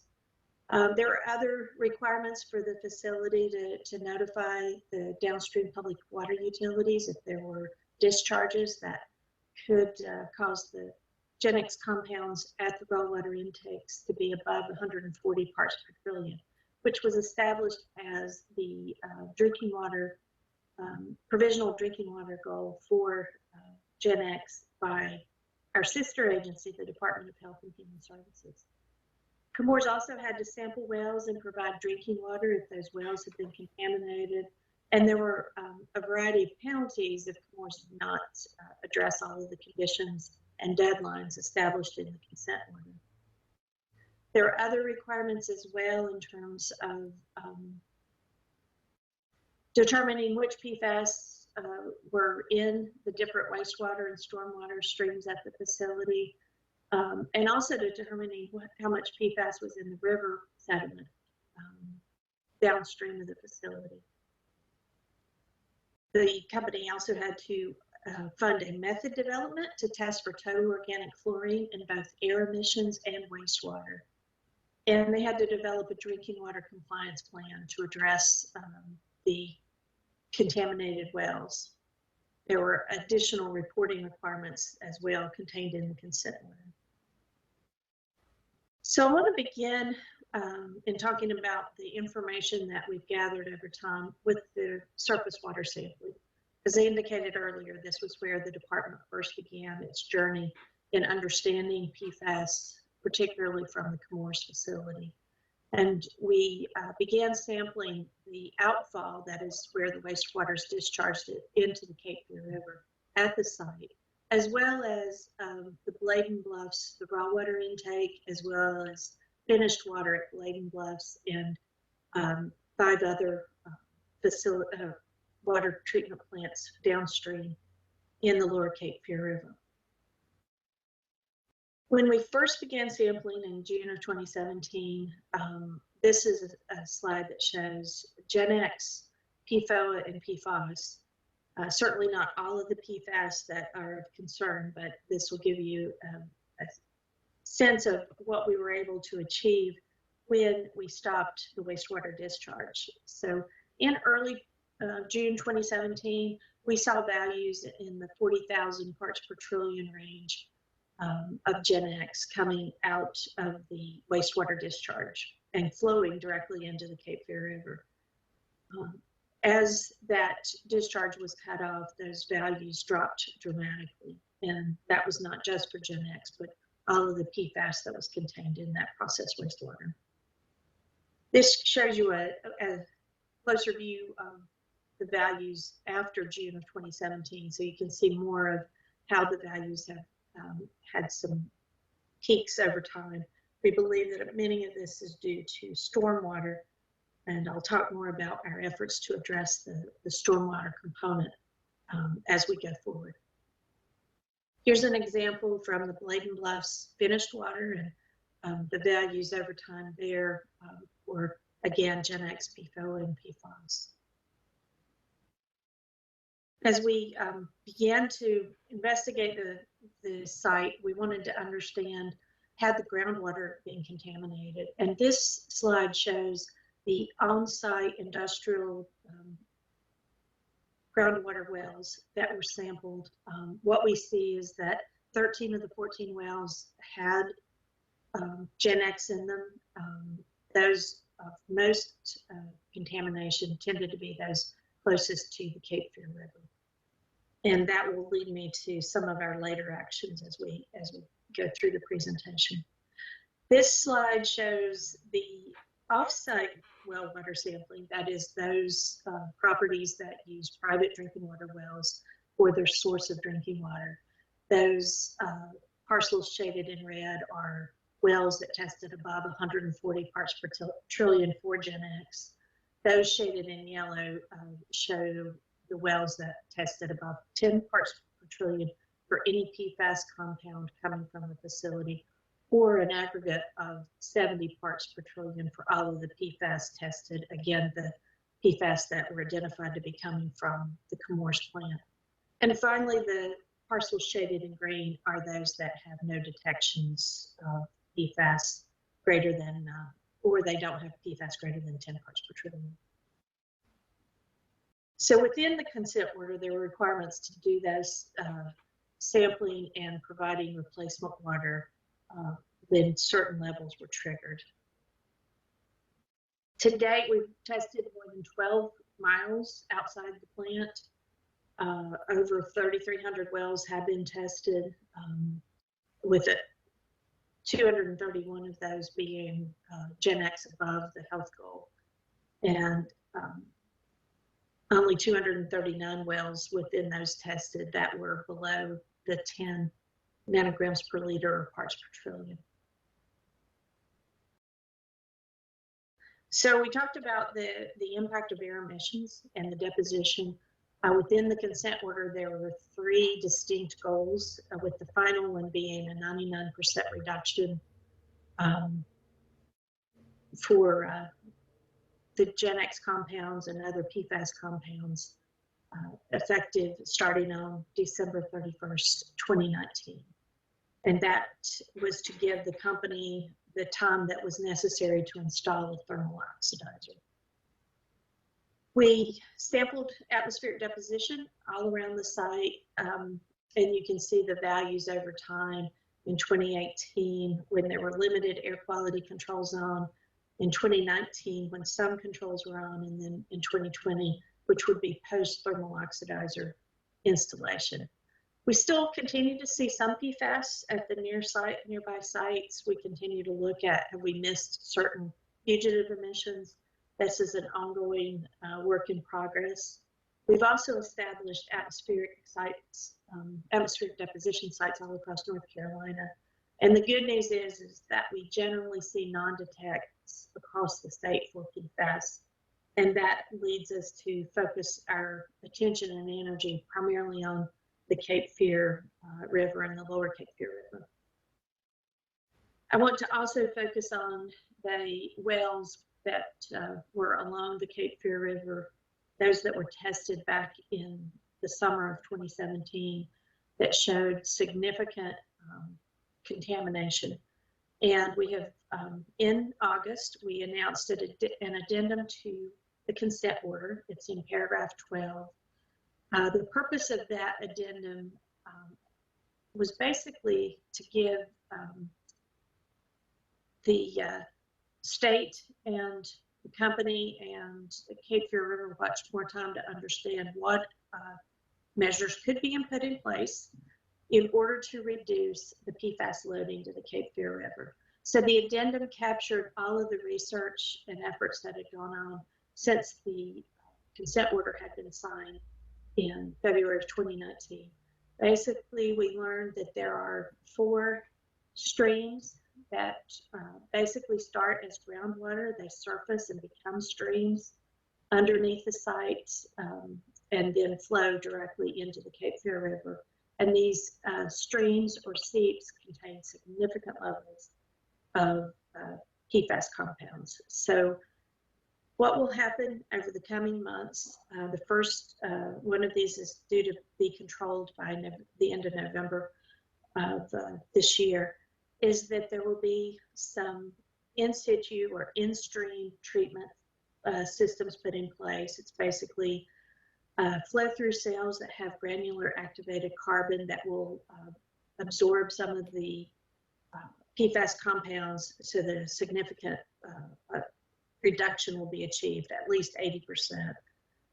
If the technology can achieve 80%, then we would switch to ex situ controls. And that's what is happening at the old outfall 002. This was a wastewater discharge that was used until 2012.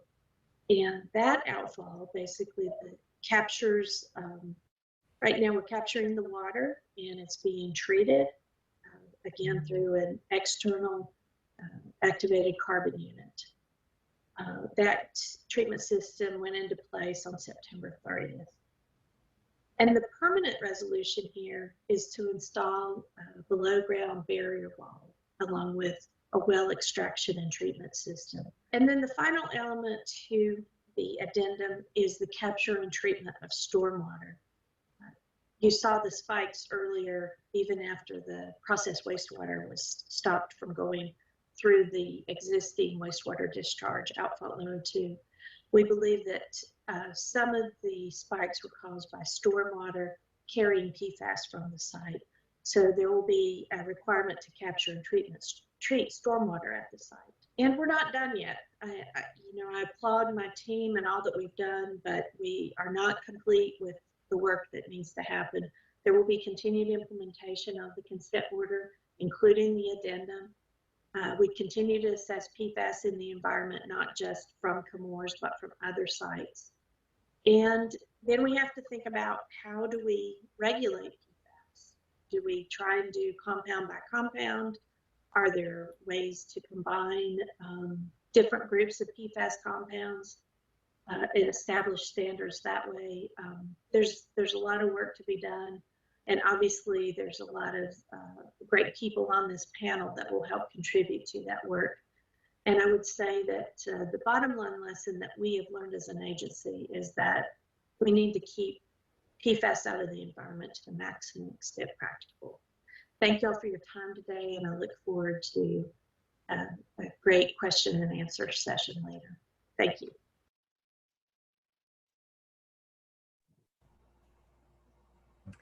Excellent. Thank you very much. And we already have some good questions coming in on the chat. Yes, good morning, everyone. It's good. It's really good to be here with you today. I wanted to start with a question that came in earlier about translating materials to Spanish. And I wanted to make sure that everyone knew that the DEQ website now uses a Google Translate feature. It's incorporated a Google Translate feature, which allows translation to up to 15 different languages. So that's one way that we are trying to provide services to those affected residents that may not speak English. I would also say that we typically translate a good portion of our brochures and other documents into Spanish. So just wanted to touch on that feature. I also saw a question about the Burlington and Sanford wastewater treatment plant sampling that the department required last year. And we'd noted that primarily Burlington and Sanford had higher levels of PFAS compounds. I'm happy to report that Burlington has continued to take steps toward reducing the PFOA concentrations, especially that we were seeing values as high as, say, 200 to 250 parts per trillion in the effluent. It's dropped to around 40 to 50 parts per trillion, and work continues at that wastewater treatment plant. With regard to the Sanford data, we had one sample. It was an influent sample, meaning the wastewater coming into the plant that had a high level, I believe it was of PFAS. In any event, we required additional sampling at the Sanford wastewater treatment plant. They've sampled their effluent for the last 8 months, and the PFOA and PFAS levels have been below the 70 nanograms per liter. There was also a question about source contamination by watershed. We are very much interested in trying to characterize and understand the level of PFAS contamination across the state. And so I think one of my last slides talked about our ongoing work that includes wet and dry deposition sampling, ambient water quality sampling across the state, ambient groundwater sampling, as well as work at landfills and biosolids. And that work is ongoing and continues to be updated as we get more information. That being said, our data echoes what Detlef said earlier regarding the UNC collaboratory studies. That is that the Lower Cape Fear seems to be the area with the most PFAS being found. And so we continue to concentrate our efforts in that area, not only in terms of reducing pollution from Chemours, but also reducing pollution at other sites along the Cape Fear River. I think there was a question about why 140 was selected for the provisional drinking water health goal for Gen X versus EPA's health advisory level of 70 for PFOA and PFAS. And I think someone answered the question. That the point is that is very much dependent on the toxicity data that's available. And so the 140 was established based on the health studies and the toxicity studies available for Gen X. I will say that the Secretary's Science Advisory Board, which is an independent group of scientists and researchers, it includes Dr. Jamie DeWitt and Dr. Detlef Knappe. They recently reviewed some of the more recent health studies on PFAS impacts. And at this time, they've concluded that the recommended provisional drinking water health goal is appropriate for Gen X, but that is an area that the Secretary of Science Advisory Board will continue to review as time goes along. And then to the question about the drinking water sustainability, I absolutely agree that we have to collectively do a better job protecting those drinking water resources, whether we're talking about the surface water or the groundwater. And I would say that the PFAS experience has been very eye-opening to the agency. I think that it's also changed a lot of the strategies. And as I said in my closing remarks, that I do believe the best approach is to try and keep these compounds, particularly the PFAS compounds, out of the environment to the maximum extent practicable. And that's certainly the direction that the agency is going. And again, I thank you for your time today, and I think we're out of time for this portion of the conference. That is great. Thank you very much. And for our next presentation, we have Carl Vandermyden and Vaughn Haggerty from Cape Fear Public Utility Authority, and they are going to give us a progress report on addressing PFAS in drinking water. Good morning. My name is Carl Vandermyden, and with me today is Vaughn Haggerty. And today we will talk about the work that CFPUA has been doing for the last 3 years to address PFAS in the source water to our Sweeney water treatment plant. Our water treatment plant obtains its water from the Cape Fear River, and it serves about 80% of our customers here in Wilmington and New Hanover County. Before we get going, I think it's important to look at how we got here. Back in June of 2017, the Wilmington Star News published an article on research conducted by Dr. Knappe and others regarding the presence of PFAS and Gen X in the Cape Fear River. Subsequently to that story, in November of 2017, the state partially suspended Commerce's permit to discharge wastewater to the Cape Fear River. But even today, we know that there are still levels of PFAS that remain in the river water and in our source water. So what are some of the sources of those of the PFAS compounds that we see in the river? Well, we know that there's groundwater at the Commerce plant that is contaminated with PFAS, and that groundwater interacts with the river water. Also, we know that there is sediment between our intake and the Commerce facility that was exposed to PFAS compounds for many years. And finally, there's decades of air emissions that placed PFAS compounds in the environment.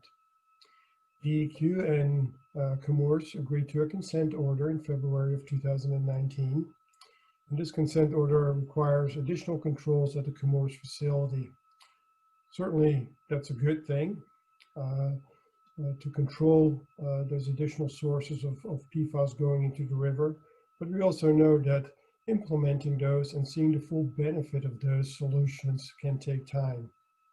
So where are we then today? Where are we 3 years after Commerce stopped discharging wastewater to the Cape Fear River? So this graph are the results of CFPUA's PFAS monitoring at our intake on the Cape Fear River. What you see in the orange line is the total PFAS concentration, with concentration shown on the right-hand side of the graph in parts per trillion. And the blue line is the river flow rate in cubic feet per second, with its values shown on the left-hand side of the graph. The data for this was for a period from January 2019 to August of 2020. And what you can see on this graph is that when river flow is low, like during the summer months here in the summer of 2019, when river flow is low, the PFAS concentration is high, and vice versa. When river flow is high, like in the spring of 2020, PFAS concentration is low.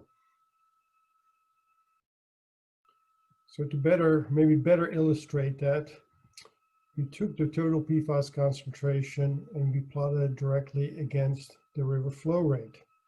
And again, this was the same data for the same time frame, and this much better illustrates the relationship between total PFAS and river flow rate. So for example, at 10,000 cubic feet per second, the total PFAS concentration is around 100 parts per trillion. Now, as the river flow rate slows down and gets less and less, the PFAS concentration increases. And as you can see, most of the data points, or at least a fair number of the data points, are in a range of between 2,000, or maybe even less than 2,000 and 4,000 cubic feet per second, because that's where the river typically flows. The average flow rate on the river is around 3,500 cubic feet per second. And during the summer months at Lock and Dam 1, we typically see flow rates even as low as 1,000 cubic feet per second. So what that means is that obviously we're operating in a range where we typically see higher PFAS concentrations. And that's an important concept for a utility if you're trying to implement a PFAS treatment solution. You need to understand the characteristics of the PFAS in the source water. And when it's summertime, we take more water from the river, and unfortunately, this is the time when the PFAS concentration is also the highest. So one other way to look at the data and to maybe better answer the question on where are we now and what has changed, and this particular graph is to illustrate what has changed since the consent order was signed between the state and Comores in February of 2019. This graph takes the concentration of PFAS times the river flow rate and converts it to a mass loading. And at mass loading, the units are pounds per day. There's 3 different data sets shown here. One is for total PFAS concentration. So that's a sum of all the PFAS compounds that we know of in the river. That is shown in blue. In red is shown the mass loading for the PFAS compounds that are in the consent order, which is about 12 compounds. And then the orange line is just Gen X. So that's the mass loading for the Gen X compound by itself.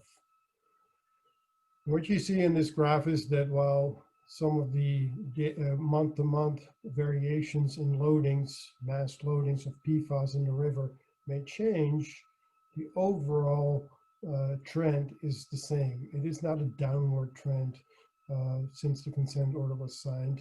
Whether it's for total PFAS, attachment C compounds, or Gen X, the trend is the same. It's not going down, it's staying the same. So recognizing that PFAS in the river is there, it's not going down, it will be there for years to come. CFPUA decided that we needed to construct a PFAS treatment solution at our water treatment plant.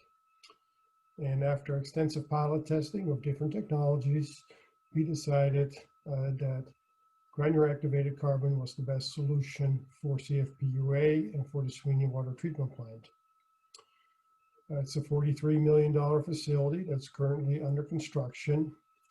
And this graphic here is probably the best to illustrate it. This is looking straight down from the top into the facility. It includes a 44 million gallons per day pump station that pumps the water into the GAC filters. There will be 8 filters, which is each one of these cells. And each one of those cells will have 12.5 feet of GAC media in them. In total, there will be about 3 million pounds of carbon in this facility to treat the water and remove the PFAS.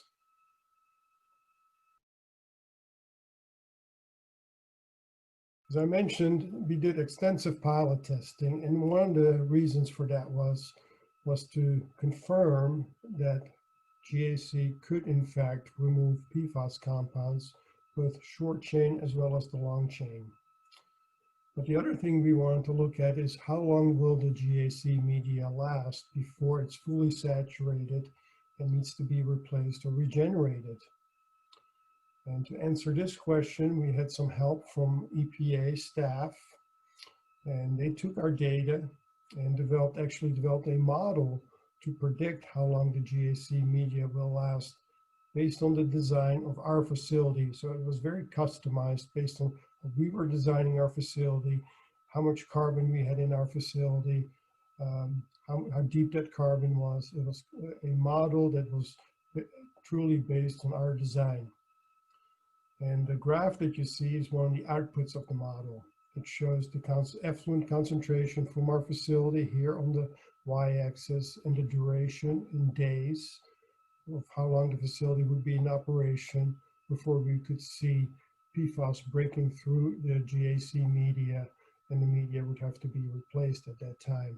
And this was for an example for a flow rate at 35 million gallons per day.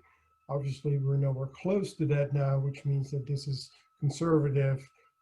Our duration may actually be a little bit longer. Our flows are less than 35 million gallons per day. But again, this was a very powerful model that EPA developed for us to help us understand the performance of the GAC. In terms of implementation timeline, I can truly say that we've been working nonstop on this issue since 2017.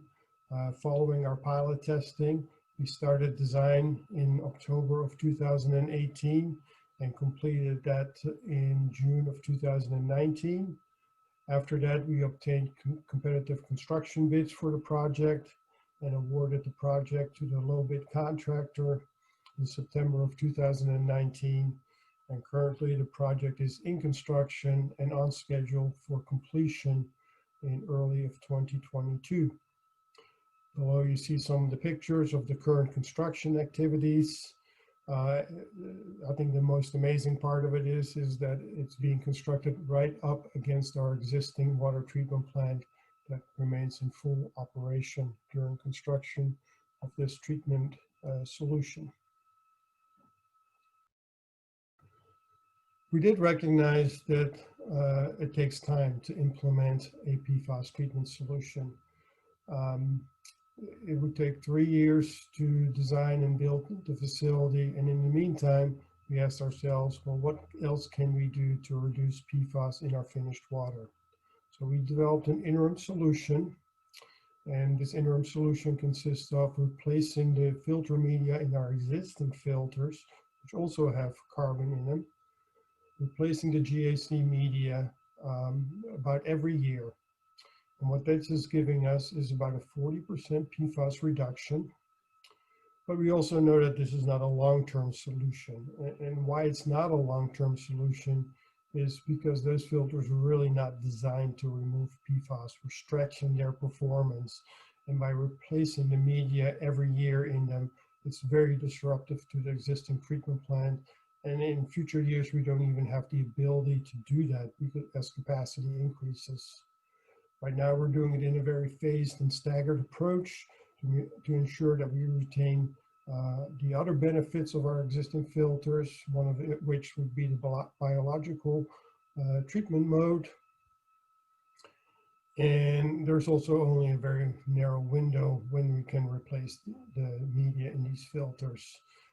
Typically, it's only in the spring and fall time. We don't want to take units out of service during the winter time when there's a chance for main breaks, and that increases our water demands, or during hurricane season. So really, when you're only left with short windows in the spring and in the fall. Right now, we've done several of those replacements, and we'll continue to do that as we're constructing the $43 million PFAS treatment facility. And with that, I will turn it over to Vaughn.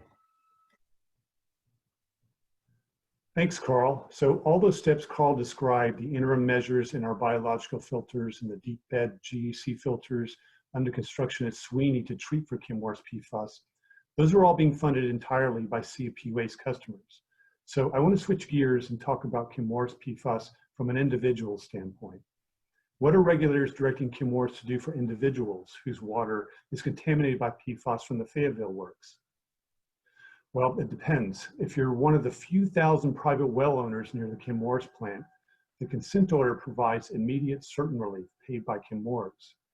For owners of private wells where PFAS is detected at 10 parts per trillion or more for any one of the attachment C compounds, or 70 parts per trillion or more for a total of any combination of those PFAS compounds, Chemours must provide bottled water within 3 days in a permanent solution within 6 months. More than 2,500 residents are already receiving some form of this. Meanwhile, in CFPUA's monitoring, the 1070 threshold has been met or exceeded in more than 80% of raw water samples since the consent order was signed in February 2019. Unlike the private well owners, though, Chemours isn't funding immediate help for CFPUA's customers, and Chemours isn't paying the $43 million for the GAC project at Sweeney that will provide permanent, effective treatment for our customers. Of course, the consent order is a powerful, positive achievement for DEQ in North Carolina. Our regulators have made important strides since 2017 in addressing the PFAS contamination emanating from the Fayetteville works. Now, contaminated groundwater at the site is among the largest contributors of PFAS loading in the river. And the consent order's permanent measure to address this is a 1.5-mile underground barrier wall. But this won't be in place until more than a year after the new GAC filters at Sweeney are already functioning. And it remains uncertain, after all the things that they're doing in the consent order, that the PFAS levels in the river will be protective of human health without the work that our customers are paying for at the Sweeney plant. The remediation and mitigation measures that the consent order requires of Chemours are important, necessary steps. But downstream water users deserve consideration that is on par with what the state is rightly providing to the private well owners. Now, immediate relief, interim relief, could take the form of funds from Chemours to reimburse individuals for expenses they may incur to address Chemours PFAS. This could continue until permanent relief is provided by the new GAC filters at Sweeney, whose construction and operation should be funded by Chemours. On behalf of CFPUA, I want to thank the NC Coastal Federation for this opportunity to participate in this important forum. And Carl and I look forward to hearing any questions those watching might have.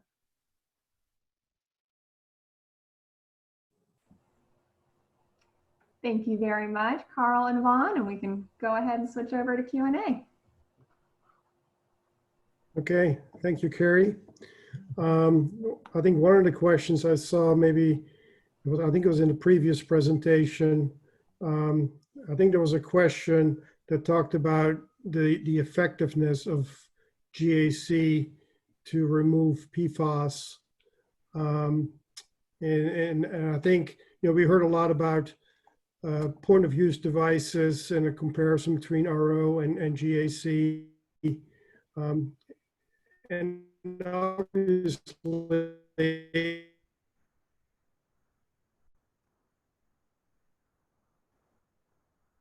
its effectiveness, the facility that is constructed at our treatment plant, they're very different scale.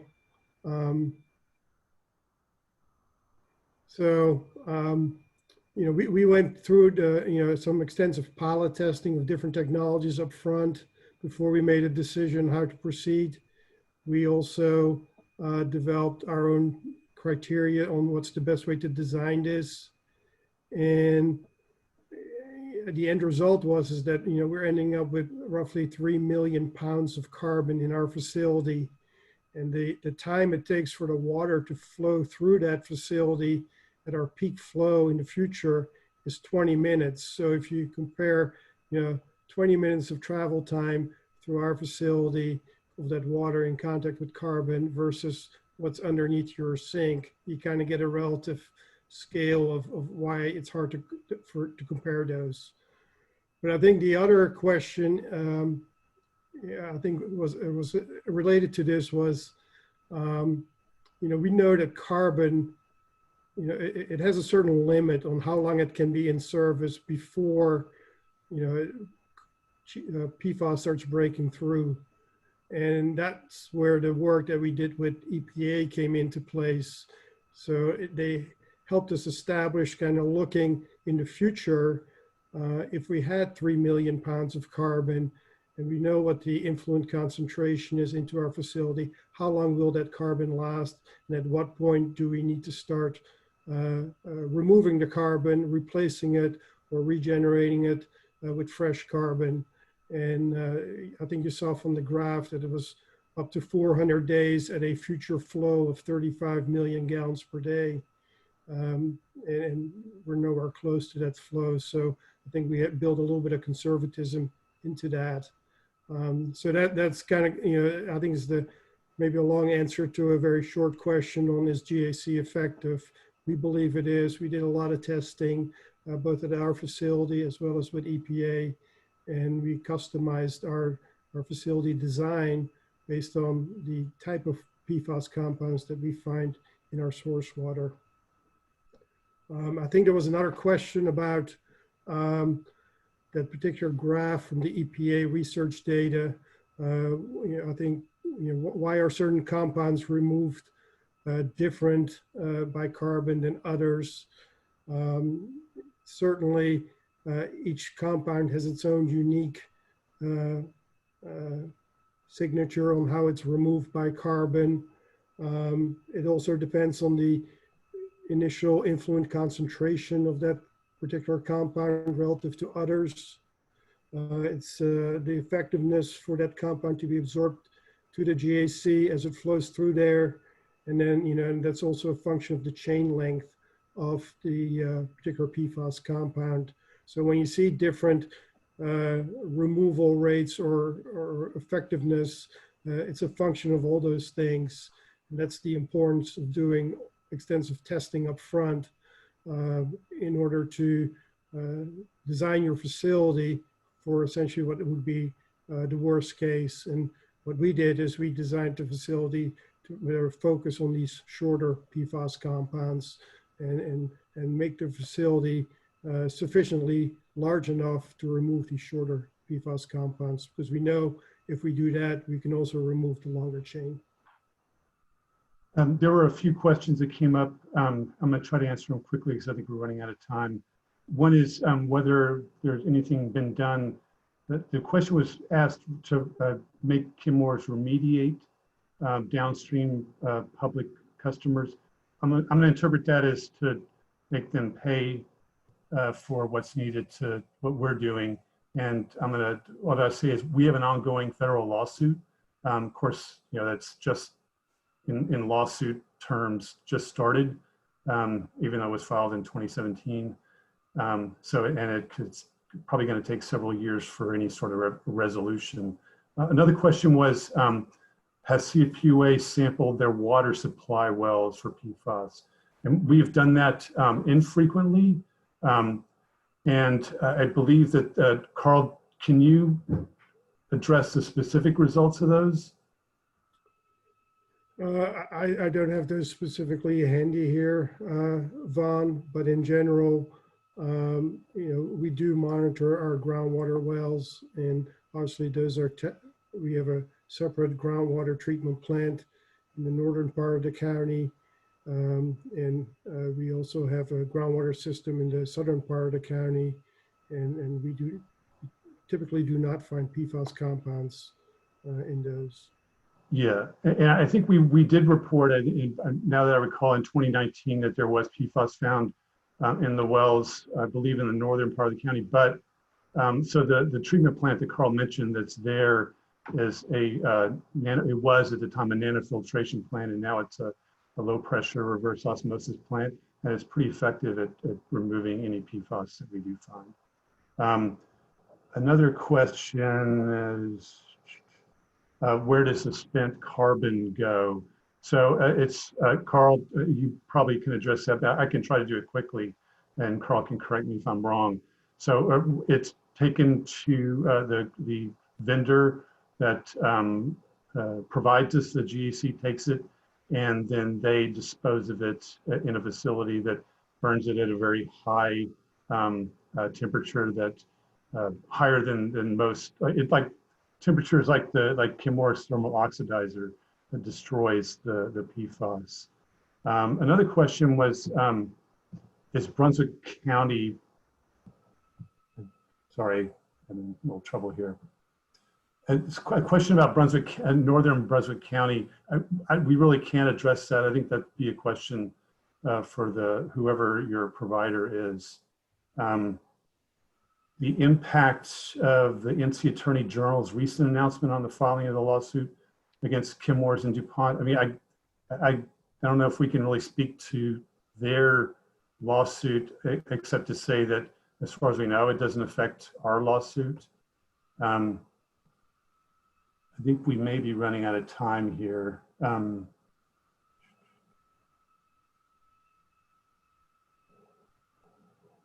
Yeah, I think we're out of time. If there are any other questions, my email address is on our slides.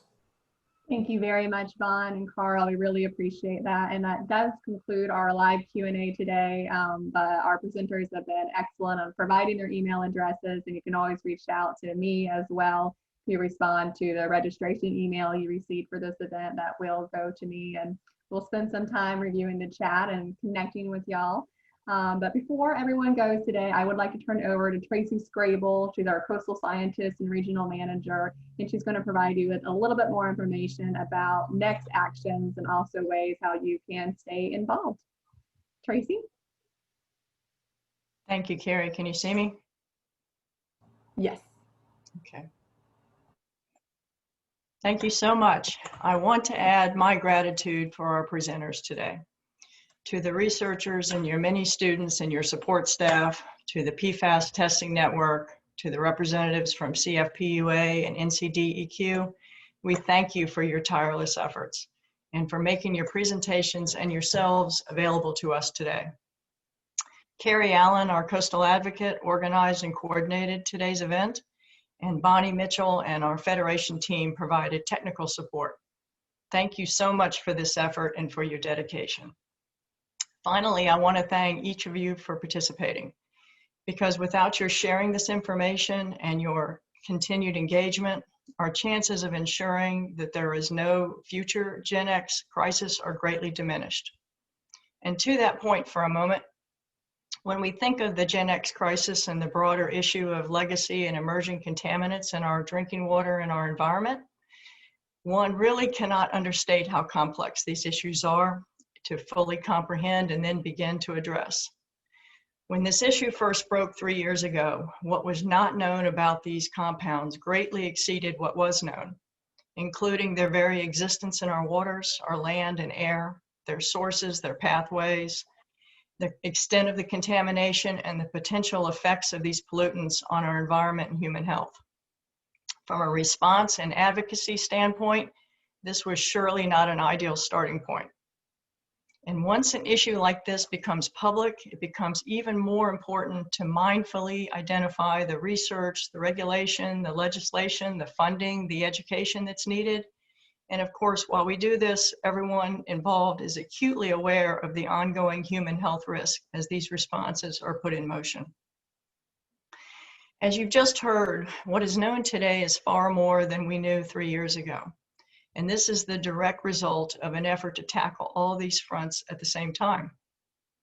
This involves an unprecedented pivoting of resources, of expertise, of laboratory capabilities, and coordination between these universities, the North Carolina General Assembly, multiple environmental, regulatory, and public health agencies, local, state, and federal governments, advocacy and citizens groups, and just citizens of this great state.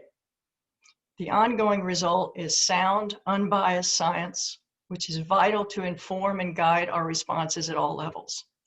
We can all be very proud of the ongoing research here, representing 35 scientific leads across 7 North Carolina universities.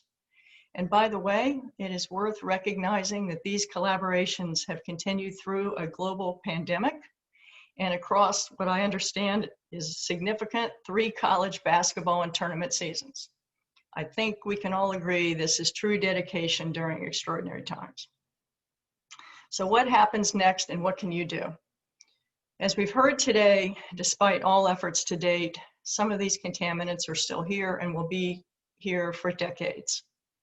CMERS and others must be held accountable for ongoing damages.